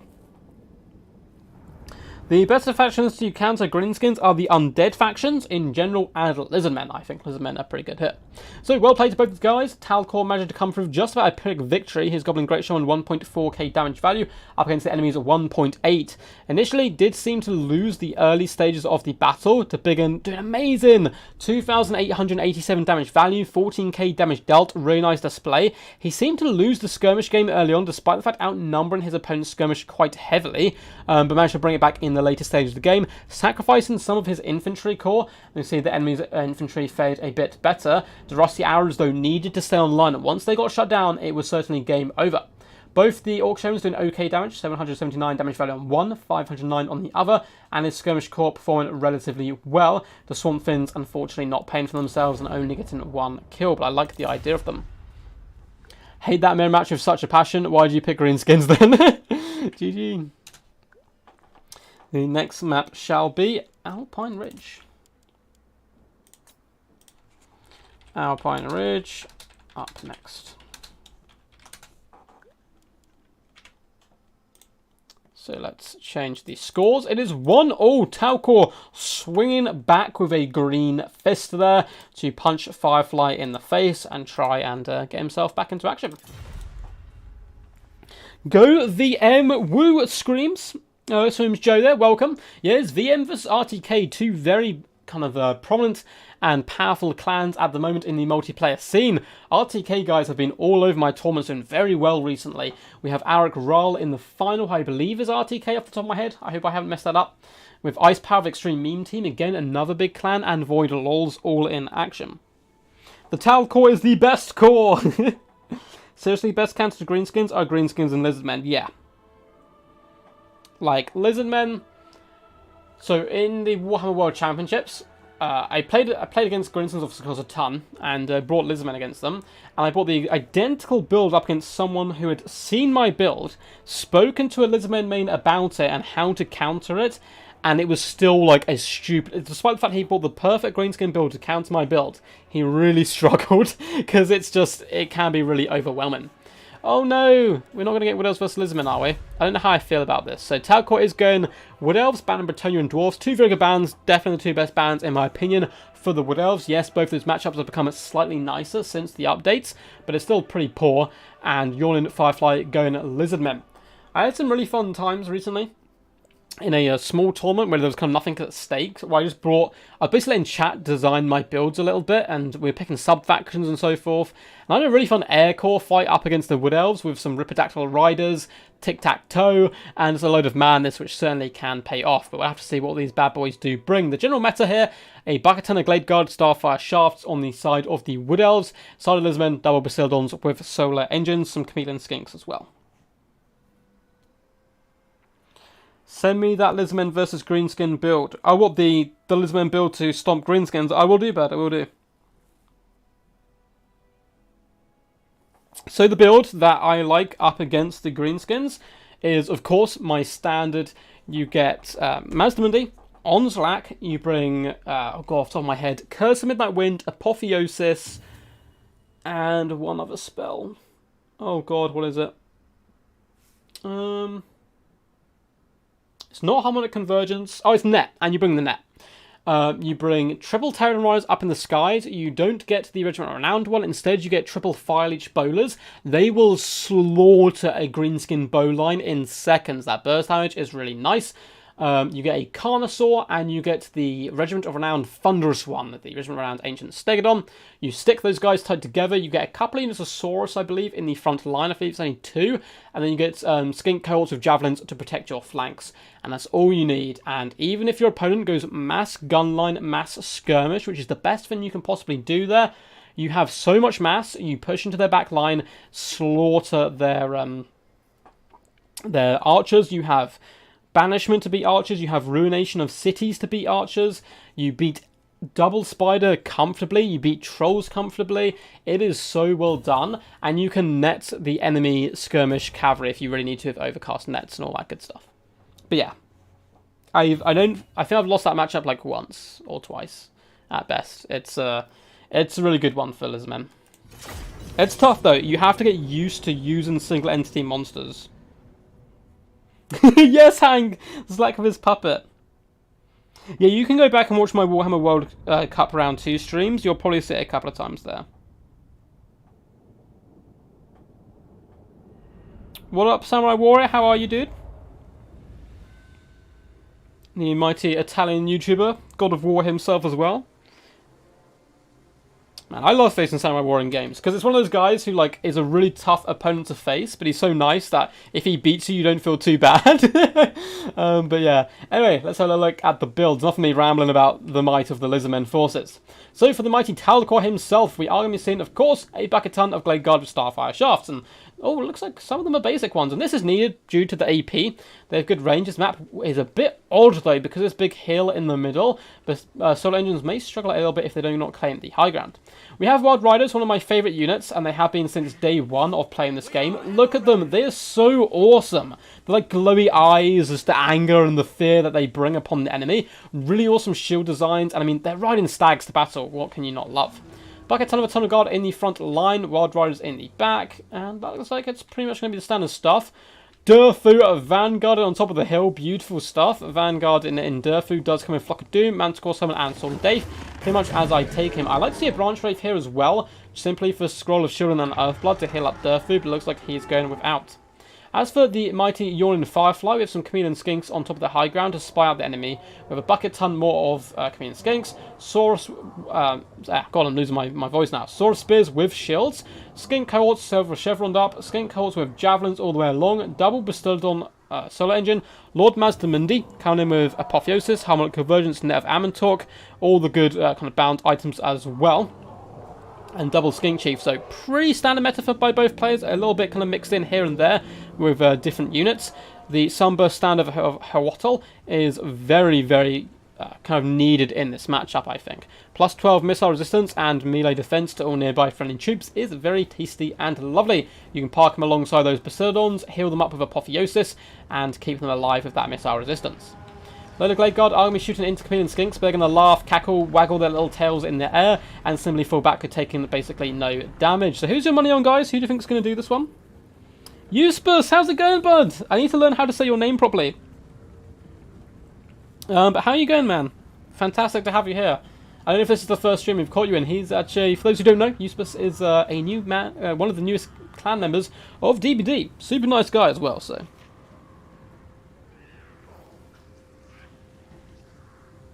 yes, I use my anti-Greenskin build is based on my anti-Bretonnian build. I think it's got a few changes, but it's relatively close. But as these guys do now lumber forward, Chameleon Skinks going to be pushing up the hill. The Wood Elves, though, are a little bit more fleet of foot than the Lizardmen, have decided to form a mighty shield wall across the battle line. And now the Glade Guard can kind of hide a little dip behind the Solar Engines. Looks like Solar Engines are going to really struggle to hit them. Now, this is a really bad situation for the Lizardmen. You need your Solar Engines to focus fire down those Glade Guard. Wild Riders getting a little bit aggressive down here on the flank, bounding into the Source of Spears, who, yes, do have spears, obviously, so we'll be able to drag down the Wild Riders if they stay, but hitting and running is absolutely fine, although they've stuck a little bit too long here in combat. maybe trying to actually break the Sword Spearmen with the help of Wild Riders and Bowfire, although it looks like it's going to be slightly unsuccessful. Down here on the left, Wild Riders are hit by the Bastildons with solar engines, and now these Wild Riders are being clobbered as well. Not a good day for them. Apotheosis has been popped up on the Sorcerer's Spears. Fun fact, Apotheosis can actually bring back models from the dead, much like an Invocation and the Heck, but only when all models are at full health capacity, which doesn't happen terribly often. Lord Mazdamundi is now floating over to the left-hand side with the support of his Chameleon Skinks and cohorts with Javelins. So they are up against a ton of Wild Riders. Net of Amazok has come down, going to allow these Wild Riders to slowly be put in their place. Banishment also going to hit those Eternal Guard, doing some lovely damage. And Skink cohorts have now managed to find themselves in the back line, pressuring the Glade Guard of Hagbine Tips. They'll be able to drag them down very quickly. Swords have hit the shield wall, though, of the Eternal Guard, and you got to do what you got to do. You got to break through it. It's not going to be pretty, but it has to be done. You need to get into these Glade Guard. Lovely Ruination coming down, going down the line, doing some lovely burst damage to both of these units. Durfu is pushing through the central mass now. Soul Engines could feel free to put some pressure on him and shoot him a little bit, although they are falling back because the Glade Guard have advanced on this left-hand flank, whilst escorted by some Eternal Guard having a good job and a good fun time. More Eternal Guard as well, going to be pushing back Chameleon Skinks, raising their mighty shields, taking their darts on their shields there. Durfu is waddling into the enemy back line. Lord Mazdamundi is struggling at the moment. Ferromanticore picking on him a little bit. We have Saurus with Spears, with Harmonic Convergence active. We'll be able to tear their way through the Eternal Guard rather quickly with that buff active. These Chameleon Skinks need to really start hounding that Ferromanticore and trying to get it off their Liege Lord here. Durfu is going to be summoning a Manticore. It's kind of funny that all the other elves only get eagles, and he's like, no, I stick to the old ways, the old gods are my own, and he can still summon a Manticore, which is a far better summon in my humble opinion. Chameleon Skinks continue to dart backwards though and kite where possible, but still, the Solar Engines still have a huge amount of ammunition left, so if he can protect them and drag down the Wood Elves can struggle in the late game by being rather squishy, and we still have all those Chameleon Skinks. And we saw what fantastic work Yawning Firefly can do with Chameleon Skinks, doing huge damage earlier on to the Tomb Kings. Although it looks like Mazdamundi is going to get caught here by the Manticore. They haven't managed to rampage it in time to really stop it from going after the big slant booty. Durfu has been hit by a net of Amazok, and be pinning him in place. I'm certainly expecting the two guys to turn and fire, although one is currently being blocked by the other, which is not good news. Chameleon Skinks are forced into combat against Eternal Guard fights they really don't want to be engaging here. Soul Engine does come in, slapping Durfu along the side of the face. Sword Spears with Harmonic Convergence are engaging as well. But here come the Glade Guard. Backline has been cleared up now for the Wood Elves. We have some Saurus in the back line, but there's so many Glade Guard dotted all over the field. Starfire Shafts now focusing down Lord Mazdamundi with the help of a Ferromanticore and Wild Riders. Looks like he will be disappearing into the void. A big fat flock of doom has come down on these Chameleon Skinks as well as Bastildons. I don't think we've seen Sword of Daves come down, and that's a pretty powerful hex Durfu can pop in the late game here. Get a little bit low health himself, down to about half health. Banishment does go down in the back line as well as a Ruination. Unfortunately, the Banishment going slightly away from these Glade Guard. Ruination as well gets okay contact. Unfortunately, wants to go down the line. Little tooltip for any newer players, banishments do go in random directions, but the initial little kind of first movement does go in the direction that you cast it. Mazdamundi does go down in a hail of bolts. He wanted to fight in the shade, but unfortunately for him, the shade fought back. And now we do have a Sword of Dave going down on these Bastildons, lowering the armor, allowing Durfu to crack that thick hide with his mighty sword, spanking the bum there of that Bastildon, who is being driven back, but he's not out of it yet. Yawning Firefly, despite losing his lord, is actually relatively stable on the balance of power. A lot of the Glade Guard starting to get low on ammunition, I should say. Some of them doing okay. And we still have the two big beasties, with Durfu taking considerable damage, and a bucket ton of Chameleon Skinks, all about half ammo at this point. Unfortunately, there is some more Glade Guard down on this flank, who are wasting some shots on Sword Spears. Recently, these Wild Riders want to be bouncing over here, cleaning up these units, which can harass the back line, and allow Durfu to really lead the charge alongside those archers. And it looks like the Bastildons with Solar Engines are having a fun time of it, although this one on the left-hand side is now the focus of attention, not the type of focus he wants either. Balance power now for the first time pushing in favour of the Wood Elves. Chameleon Skinks struggling to get through the thick bark of Durfu. With both the Bastildons going down like this and forced off the field, it is going to be a bad day for the Lizardmen. It breaks my little dino heart to see them go down like this, but Durfu is a mighty beast and mighty warrior indeed. 2k health left on him. Both Bastiladons are running for the hill. Skink Chief as well falling back. But 4 Chameleon Skinks continue to fight and pepper. Durfu getting a little bit low. This is a little scary actually for the Wood Elf forces. They need to finish this fight now. They can't really let it go on too much longer. Saurus Spears are pushing the back line. Wild Riders have been forgotten by Talcor, which is absolutely huge. If these Bastiladons, and that is a big if, can rally alongside the Skink Chief, maybe there is hope, but the Flock of Doom is coming down, breaking the morale a little bit more. Chameleon Skinks on the right hand side as well, kind of getting pushed away by Eternal God when they need to be breaking off Durfu here. Are these bad boys going to rally? Gary, minus 17 leadership, not looking good. Skink Chief should rally, hopefully. Maybe you can pop a cold-blooded in one of these units and keep them back and fighting. Chameleon Skinks have been forced away from each other. It looks like he decided to try and push into the back line and shut down the Glade Guard. Maybe in a desperate attempt to kill some units to get that bounce power back. And he's going to be able to sandwich these guys with Saurus Spears, which is a really nice play, but Wild Riders linger on the edge of the battlefield, ready to come back. The dreaded tactical reserve, and the Bastiladons are dealt with for now. Skink Chief does manage to survive and come back to the main fray. Wild Riders, a thunderous, glorious charge, desperately trying to come to the aid of the Glade Guard, if I can get my words out there. And the Saurus Spears do unfortunately shatter. And with that, I think it is going to break. Nice idea, trying to shut down the back line to push the balance pair back, but I think he had to save the Bastiladons and kill Durfu to have a hope of surviving there. Go Woodies! Stream side, hope you're doing good, by the way. Hope everyone's okay. Man, I'm having a good day, dude. I'm having a good day. But I already lasagnaed. Oh man, I'm so excited for food. This is something weird that I'm going to tell you guys, but basically when I stream, I get like ravenously hungry by the end of it. I can't actually remember what I bought today. What did I buy to eat? I don't know. Anyway, you guys aren't interested in that. We need to find out about the battle, of course. Well played to both these true champs. Pretty much standard kind of how you play this, so good masterclass by both these players.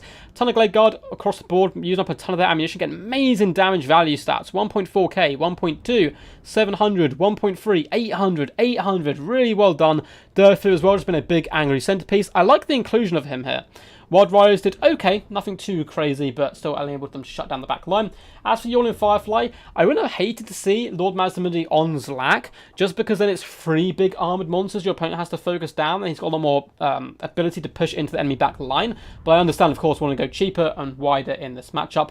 1.2k damage value, so not too shabby. Both the Skink Chiefs paying for themselves. Unfortunately, the Saurus did struggle. The map really did not help the Lizardman build whatsoever, as we can see across the board. Damage value on the Chameleon Skinks was decent. This one getting nearly 1,000, but the Garys struggled because they couldn't shoot the Glade Guard. They needed to drag the enemy off that hill who could hide behind it. It's so cool though, seeing the shining shield wall on the brow being like, come at us, bro. So next map shall be Troll Country. And this could be the last one, as it is so far 2-1 in Talcor's favour, but Yawning Firefly can indeed bring this back. So let's find Troll Country. Okay, I'll look at the map before picking this time. Oh, for sure. Terrible build for the map, yeah. Troll Country is the map. Yeah, the hill was not nice. But good play by Talcor. Like, you can say, oh, yeah, the map wasn't in the favour of Yawning Firefly, but Talcor took the initiative and, you know, took the hill. If he hadn't done that quickly, all of a sudden, the battle switches around once again. We know you get hungry. I do say it every time. I get hungry for bread. What's up, Rusky Jim? Rusky Jim the OG. How's it going, man? Hope you had fun playing in the tournament earlier on as well. Glad to see you here. What's up, Venge? Saying poor dinos. Oh, for sure, man. I hate it when my dinos lose. Yeah, for Poland, 100%. That build can definitely work. It's a very good build. But the map did kind of make it struggle. Although at the same time, like, he could have like ignored the hill, I guess, and pushed heavily around one flank. Then you get some nice arcing shots with the solar engines, but it's hard to tell, of course. I have one on that map with a very similar Lizardman build up against Wood Elves. I think in round 1 of the Warhammer World Championships, but I took the initiative and got really aggressive early on. I was like, I am taking this hill. And I moved up with Mazdamundi, who was on Zlak at the time, so Eternal Guard couldn't just sit up there and kind of engage with me too much, and we managed to take it. Man, so many people watching. Hope you guys are enjoying. This is the finals, of course. So let's update the scoreboard quickly here. And Talcor fighting back hard here, going into a 2-1 advantage. Firefly needs to fight back on this game to stay in. And it looks like he is going Dowie. Yes, we get Dowie. Yes. He's picking Dowie, banning High Elves and Skaven, two very good bans. And Talcor is going Dark Elves. Going to be interesting to see how Yawning Firefly plays this, because it is a very small map. He's going to come under a lot of pressure very early on, but there's still some nice open pockets you can defend.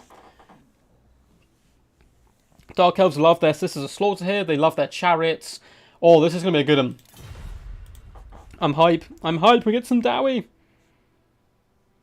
Deep down, we all know Rubber is a High Elf main. Hey, I played a really fun game when I did like a 5-hour live stream last week. My God, it was insane. It was really good fun though.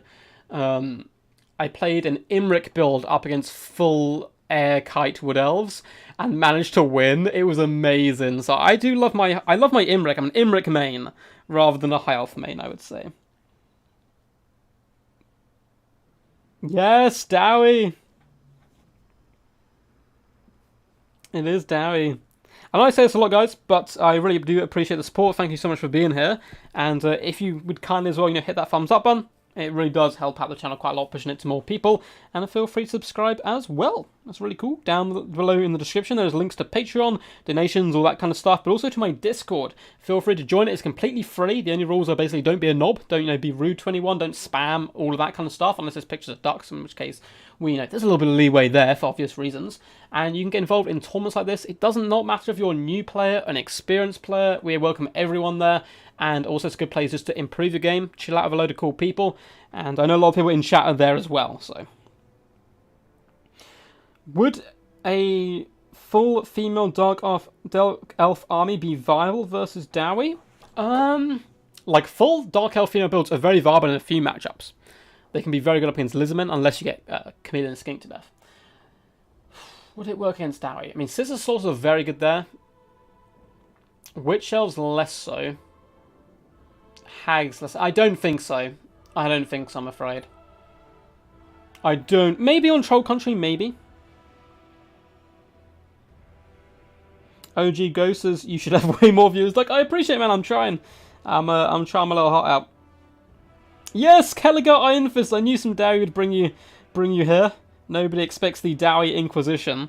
I had a really cool game as well. I think on that big stream, all the games are amazing on that stream.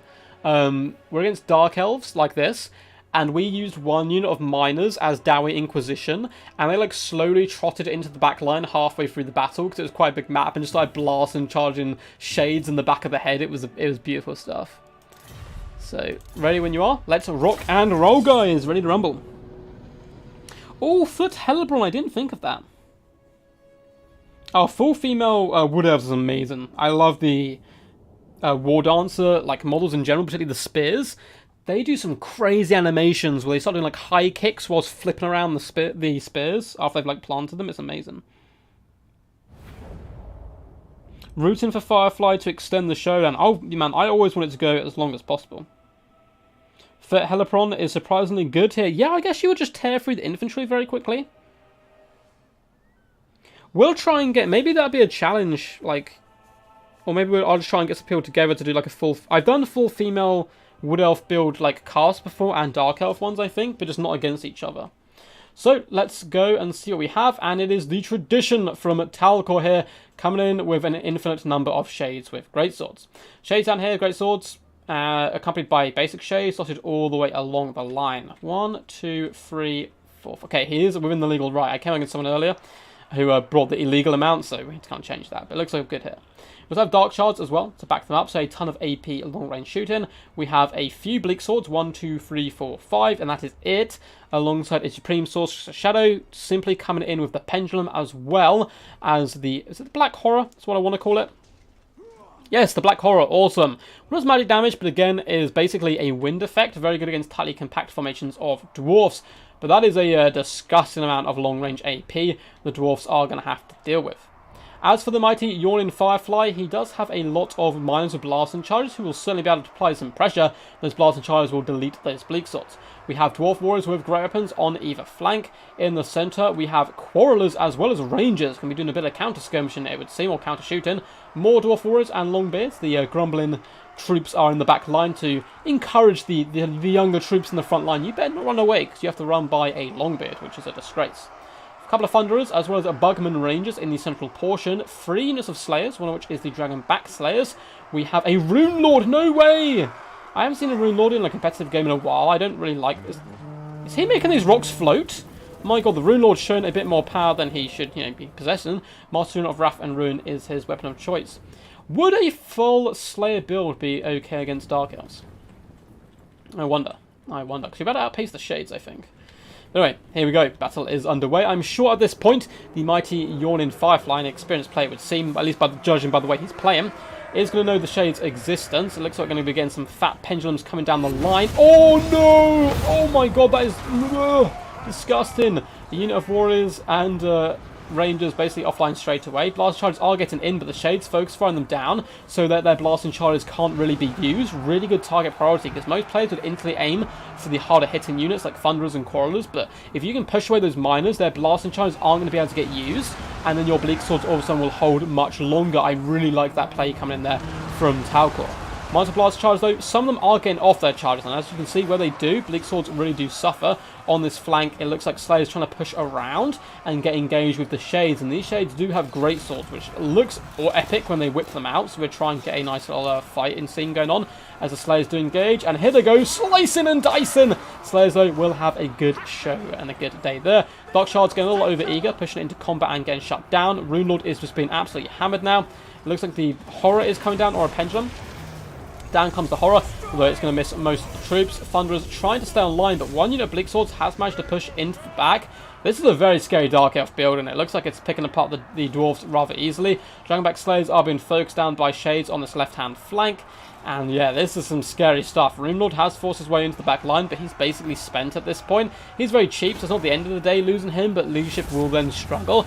Down to just 1.4k health and a load of bolts in the back of the head. He is not having a whale of a time. Dwarf Warriors with great weapons, as well as these Slayers, have pushed onto the Shades. Shades have been shut down, and great weapons are moving into action. Another fantastic Pendulum, not overcast this time, does hit the Thunderers.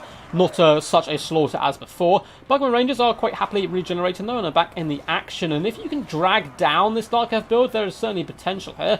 Oh no, the Rune Lord can't juke because he is running away. And that is a lot of arrows to take. But I suppose every arrow he takes will be saving another Dwarf's life. So I'm sure he'll happily take this rather than becoming a Slayer and just owning his family's kind of, legacy and so forth. 97 health, he should be finished off with one more volley. Though it looks like the Dark Shards are going to let him live. Although he has been shattered, I suppose. Bugman Rangers continue to counter-skirmish here alongside the basic Rangers. Thunderers attempting to do the same on this left-hand side, but it's really tough. Shades are just so good, goddamn good in this matchup. Dragonback Slayers are going to be engaging with the Shades with great swords, who will once again go in and swirl and do their little twirling attacks, decapitating the Slayers, bringing them down, and it's not looking too good for the Dwarvish folk at the moment, although balance power is still relatively even, slightly in favour of the Dark Elves. There's a decent amount of range pressure left alive for the Dowie forces, and they're pushing in, shutting down some of the Shades, but Shades have okay melee stats, certainly not terrible.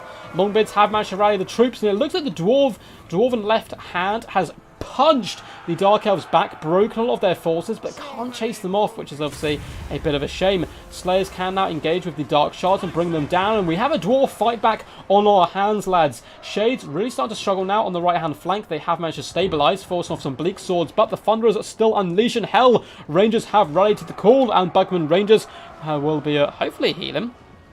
I think if they waver, they don't drink and they don't heal, but hopefully that will come back in just a second. More Thunderers are starting to come in, and the Armoured Stunties are going for glory. If they hadn't thrown their Rune Lord away, I think it would have been very even still. As it stands, they're slightly against them, but Shades being picked apart. Focusing down the Great Swords, doing some nice work there. Looks like these Shades did take some blasting charges to the face, and Slayers are hunting down the Dark Shards, which is a good target because Dark Shards still do really good long-range damage potential, but they're not going to be able to hold back and fight against the Slayers anywhere near as the Shades. Loads of Dark Shards are rallying in the back line though. But the Slayers doing a fantastic job. Longbeards showing the younger dwarves how it's done. Get in there, you get dirty, and you start beating down enemy. Beautiful juke as well by the Yawning Firefly, getting away from the majority of that really nasty pendulum. And oh no, Talcor, what are you doing? Supreme Sorceress has overcharged completely. Thunderers, turn and engage, just stand in guard mode and shoot.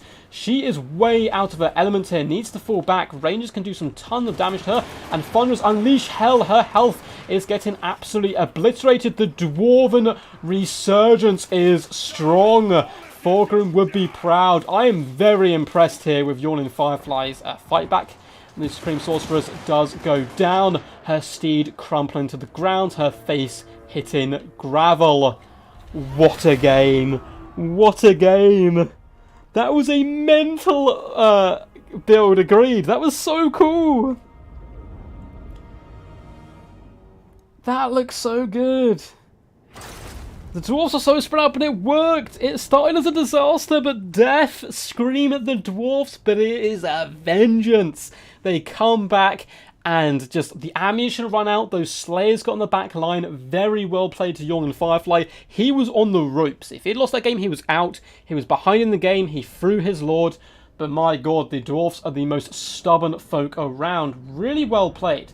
Minotaur Blast and Chargers got slaughtered and picked apart early on, not getting the best value, but the Longbeards just driving on the back line, and the Slayers, 1.8k damage value, 863, 577. Rangers and Quarrelers faring pretty well, and these Thunderers both getting into the high numbers, 845, 900 damage value. Bergman Rangers doing good. As for Talcor, I've faced similar builds like this before, and it's pretty scary for sure. The Shades performing amazing. 1,100 damage value, 1,200, 111 kills, 112, 101. Amazing damage across the board by pretty much all the Shades. Dark Shards faring a little worse, but very light on the armor. And once the Dwarfs got aggressive, it was over. Supreme Sorceress coming in with some lovely casts. 1,120 damage value, 9.5k damage dealt. Wow. Wow. That was some cool stuff. So, the final map shall be Schlosterhafen. So it is going all the way. The final map it is. Yawning to pick 3 factions and ban 1.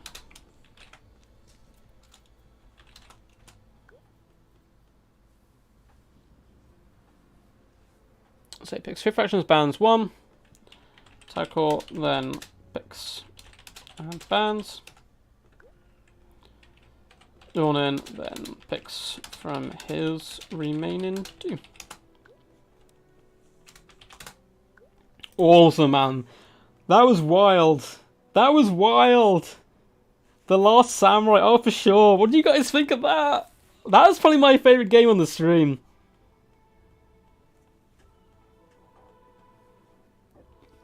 Oh, for sure. Never underestimate the power of wild Slayers in your back line. They just carved their way through those Shades in the end.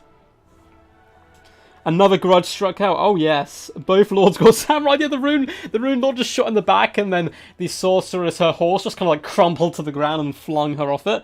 That was amazing. Dowie with the sprint finish. I mean, they are natural sprinters I did here. Well done, Firefly. Yeah, amazing comeback.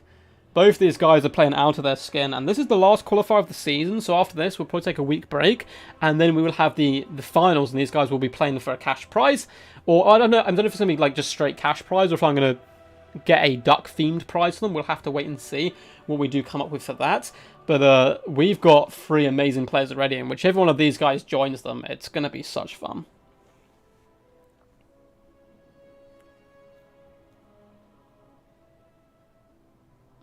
Contende says, I've been lurking for only a month or 2, but just wanted to say you're one hell of a cast, man. Man, I appreciate that so much, dude. Thank you. I like, I know it sounds like so stereotypical, but I read through like all the comments I get in all my videos. I can't really reply to them because I'm a horrendous texter in general and a horrendous messenger. So I used to be able to reply to everyone, but because I get so much now, like I get so many comments a day, I can't like reply to everyone, but I really do appreciate all the comments and support. It means the world, and it's the reason I keep going is honestly when you see someone say, hey, I really enjoyed this, or this made my day, it makes you want to make more content.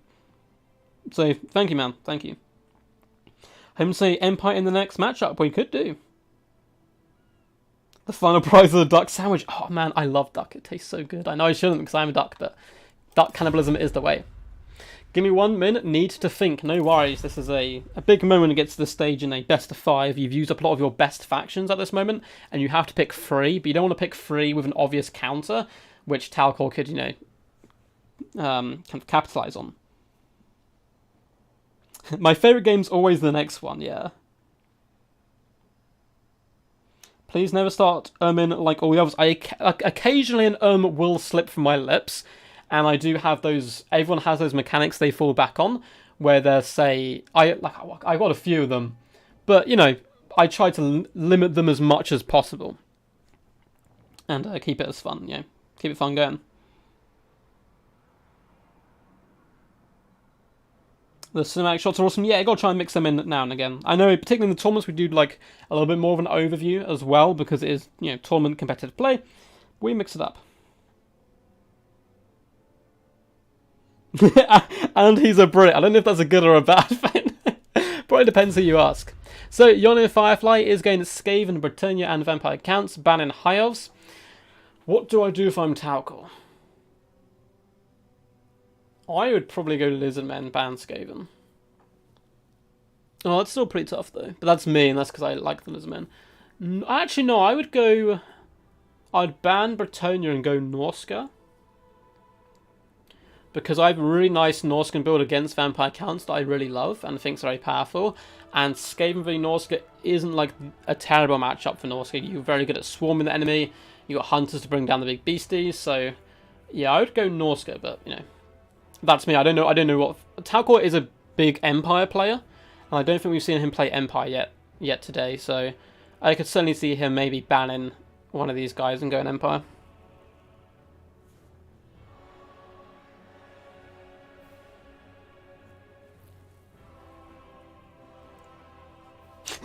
You can always fall back on quack. Okay, when in doubt, I just go quack.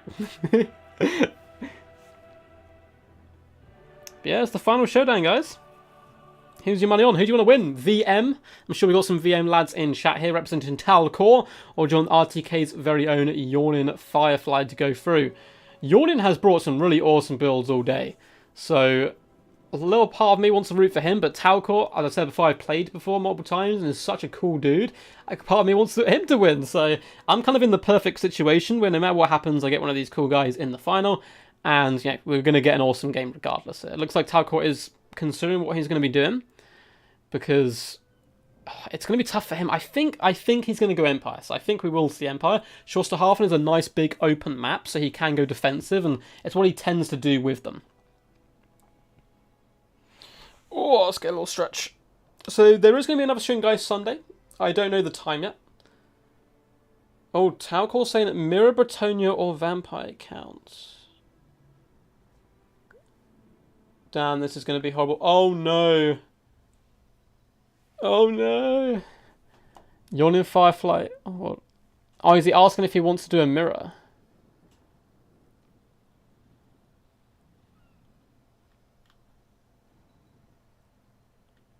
I think it's still, if he picks Britannia, then Yawning Firefly could, just go Vampire Counts instead. I don't know. We'll have to wait and see. I'm hoping it's not a mirror, but, this will be good. Who are the other 3 in the finals, Duck? So we have the legendary God of Dark Elves, the mighty Ice Power, the evil and conniving... I say evil, not evil. The heroic but conniving and skillful Void Lulz, and the mighty and dangerous Auric Ral. So, honestly, 3 very competitive players. People I've seen win tournaments, all 3 of them. So, it's going to be crazy. And they've all got slightly different styles of play, which is nice to see. Ice Power in particular coming in with the wild Dark Elf. He's I think Ice Power's the best Dark Elf player in the game.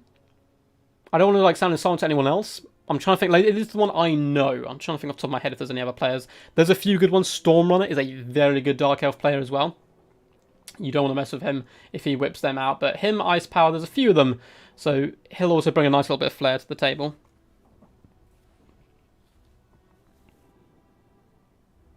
Man, yeah, Talcor always gets this far. Void, yeah, OG Ghost, Leopard. I wish Leopard was in a final. Leopard is one of my favourite players to cast. I need to ask him if he's got any good replays to send me. I just ummed. See, I was aware of my in that time because we'd mentioned in. As I go again. But Leopard sends... every time Leopard plays, he just brings amazing, like, bad to the bones rock and roll builds and wins with them. So I do wish he was in the finals, but we'll catch him next time for sure.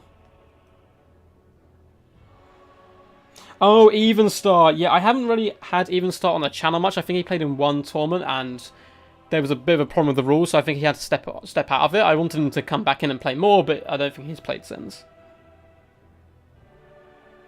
Yeah, Falcon as well. I forget. I haven't seen Falcon play Dark Elves in ages. That's why my mind slipped. But yeah, I would say Falcon's the best Dark Elf player. Closely followed by Ice Power. Very different playstyles, again. But I think, yeah, Falcon would be a bit ahead of a bit of Ice. But again, Ice, you know, that's nothing to be ashamed of. Falcon's better than most people at his worst factions at their best factions, you know. Alright, screw it. Blood for the Blood God! Van in Vampire Counts. Talcor coming in with the Warriors of Chaos. Going up against Bretonia. Should be some fun stuff. Definitely love the ban on Vampire Counts. It is nearly unwinnable for the Chaos Forces, in my opinion. At least of two players of relatively equal skill. There's just not much you can do. I've seen Papa Palpatine pull it off for the Chaos Forces before, but it is not nice. It is not nice.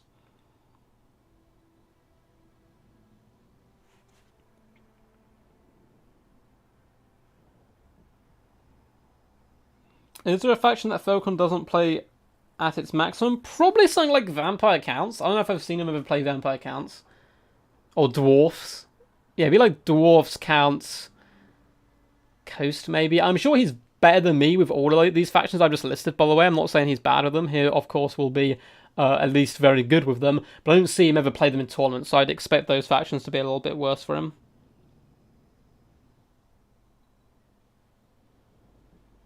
I love that, Nick. Do you accept apprentices? I'm ready to shed blood for Kane. It's weird. Every time I see Storm or Ice play, I get this urge to play Dark Elves, and I play them, and I'm garbage with them. And I'm like, oh no, everything kind of falls apart. Oh, that's amazing. How to play Dark Elves like Ice Power. Step 1, take Marathi and double Manticore. Step 2, profit. Talcor says he's ready.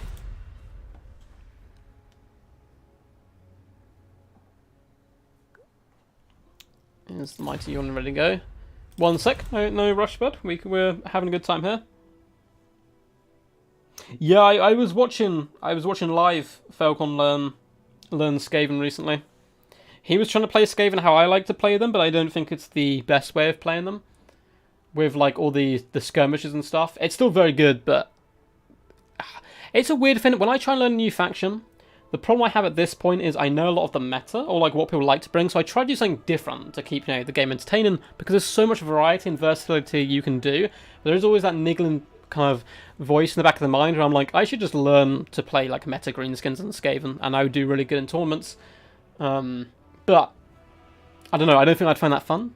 So I think it would kind of like drain me a little bit of the game. I'd rather enjoy the game more than, you know, win an event or something.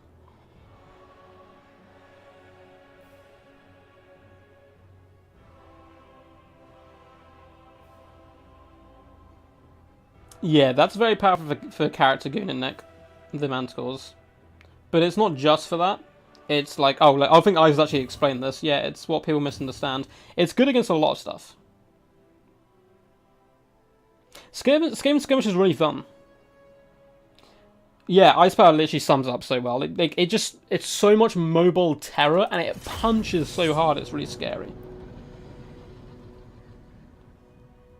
But what I highly recommend... Night Runners, not the slings. Ignore all the slings. I used to bring slings because I'm an idiot. Ignore them. Just go for the regular ones, and it's some good fun. The skirmish game for Skaven has been neutered a little bit because of nerfs to the little the wolf rats as well as brood horrors and so forth, but it's fine. It's still very competitive. Oh yes. Oh no, Talcor. I thought Talcor brought my favourite Chaos Lord, but he's gone for the next best thing, a Chaos Sorcerer Lord of Metal. That is the like Chaos Sword of Metal on a Chaos Dragon is the most metal spin in the entire game. There is simply no other answers. Sword of Anti-Heroes, Arcane Conduit, Final Transmutation, as well as Plague of Rust are the poisons of choice. Double Exalted Hero in the way that you always take them, which is completely naked apart from the Mark of Khorne. Makes them absolute world beaters. We have the Soul of Damnation carrying behind this little peasant's hovel. I wonder if those guys are still in there underneath the floorboards. And it is going to be defensive chaos, which is something you basically never see, but occasionally, of course, Soul of Damnations does allow you to do this. We have Chaos Marauders with great weapons, Forsaken. More Marauders, we have Mirror Guard, and more Forsaken, hell yeah! I never get to see Forsaken in action. They are a little bit squishy, despite their 85 armor. They still get chewed through. They only have 60 units, models in the unit and so forth, but huge damage dealing potential as well if supported correctly. As for the forces of Bretonnia, unfortunately no trebuchets. They're going to have to do the hard slog across the open ground to shut down the mighty Soul of Damnations. We have peasant mobs in the front line, cheap, cheerful, very unhappy to be here, but they are fighting for the lady. We're going for the kind of metacore. Double Paladin on horseback, Fey Enchantress on horse as well. People love Dwellers recently, and did something change with Dwellers where it became like really powerful? I see everyone bringing it these days. They need to do some testing. We've got the Dwellers, we have Earthblood, we have Arcane Conduit, Favour of the Fae, and Chalice of Potions.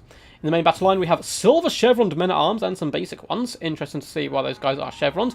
A bucket ton of peasant bowmen, a mixture, of course, of pox arrows and standard ones, and then a ton of cavalry. Knights of the Realm, Companions, who are probably the best cav in the game, in my opinion, and more Knights of the Realm. So, load of Knights of the Realm, relatively cheap, anti-large as well is really helpful, and the Companions, who look absolutely ferocious, but also straight out of like medieval history. If you saw these guys bobbing towards you, you would be in sheer terror. Knights in general, like, I can't imagine like being like a peasant. You've been pulled from your farmland to defend like a king you don't even know, and you see a fully heavily armored warhorse and a knight running at you.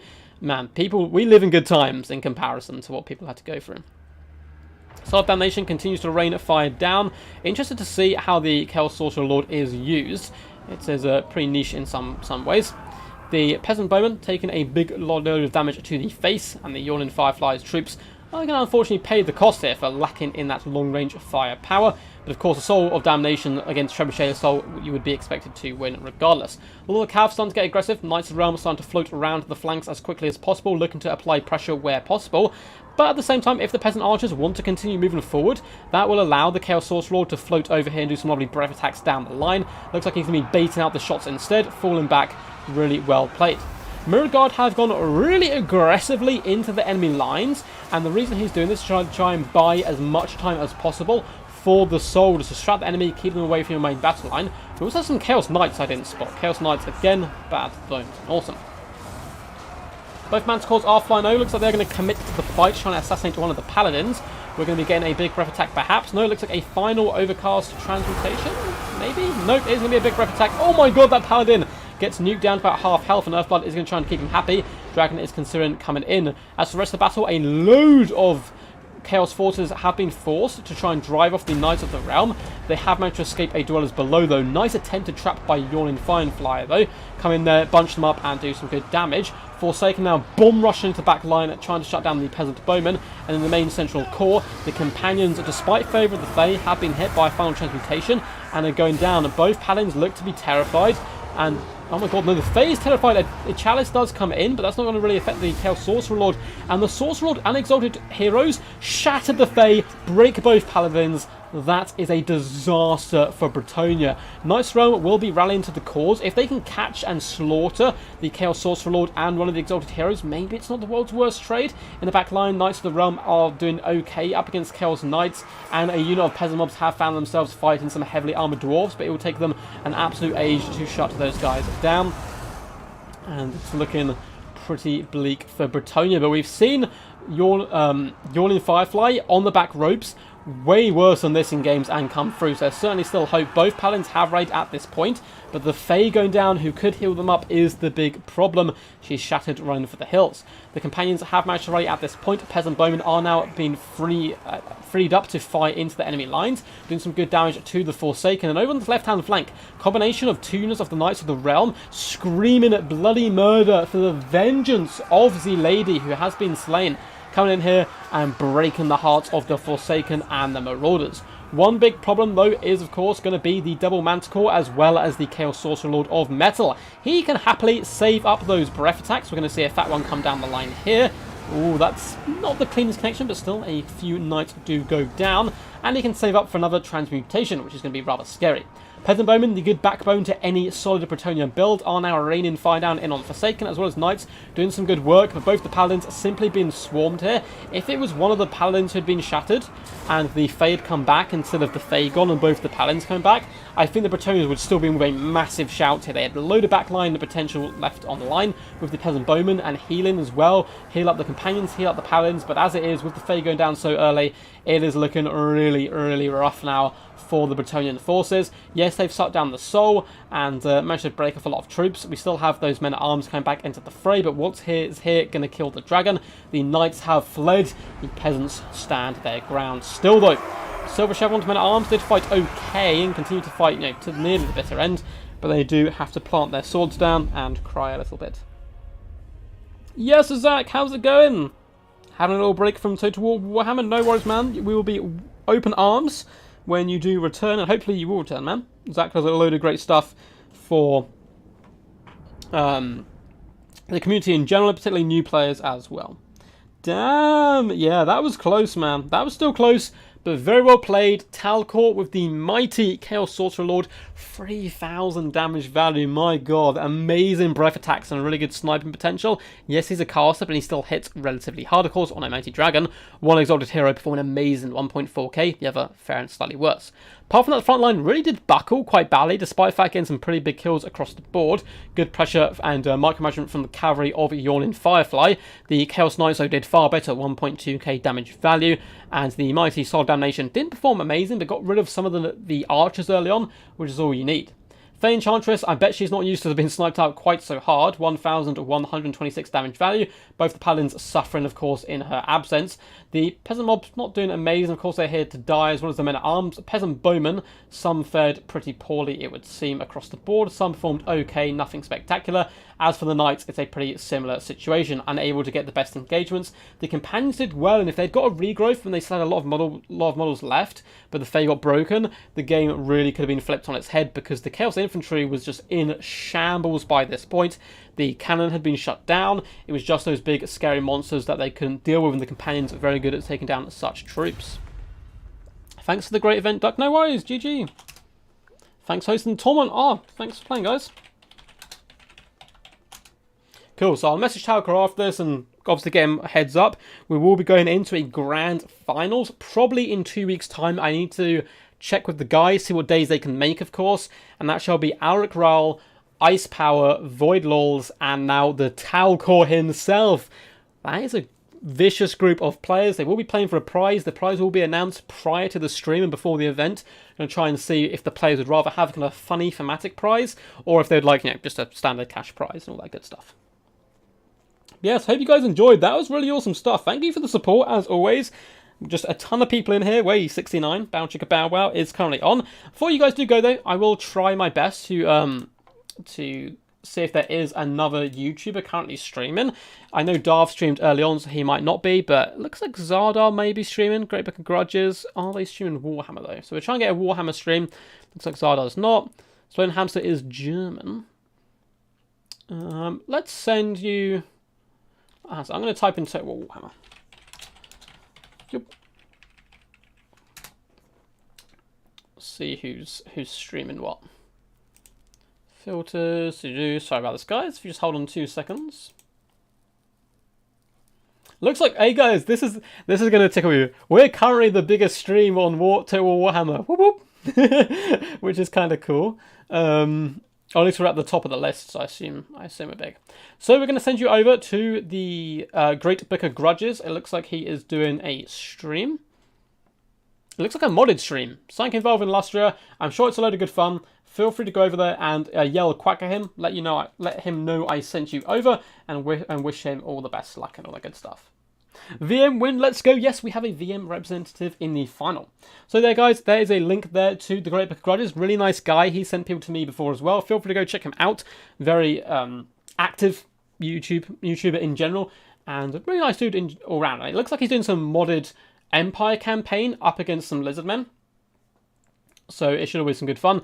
I'm going to bounce, guys. I'm going to go eat some food. I hope you guys enjoyed. If you did, again, I really appreciate if you guys would leave a thumbs up. It helps way more than you would think. And subscribe if you haven't. Join the Discord. Support me down below if you wish. But again, massive shout out to Talcor and everyone who played today. Particularly Firefly. He brought some amazing builds. And I think he was a big champion of the people. But Talcor, fantastic player as always. Performing amazing and making it to the grand finals. So until next time, guys, peace, peace. And as always, stay awesome.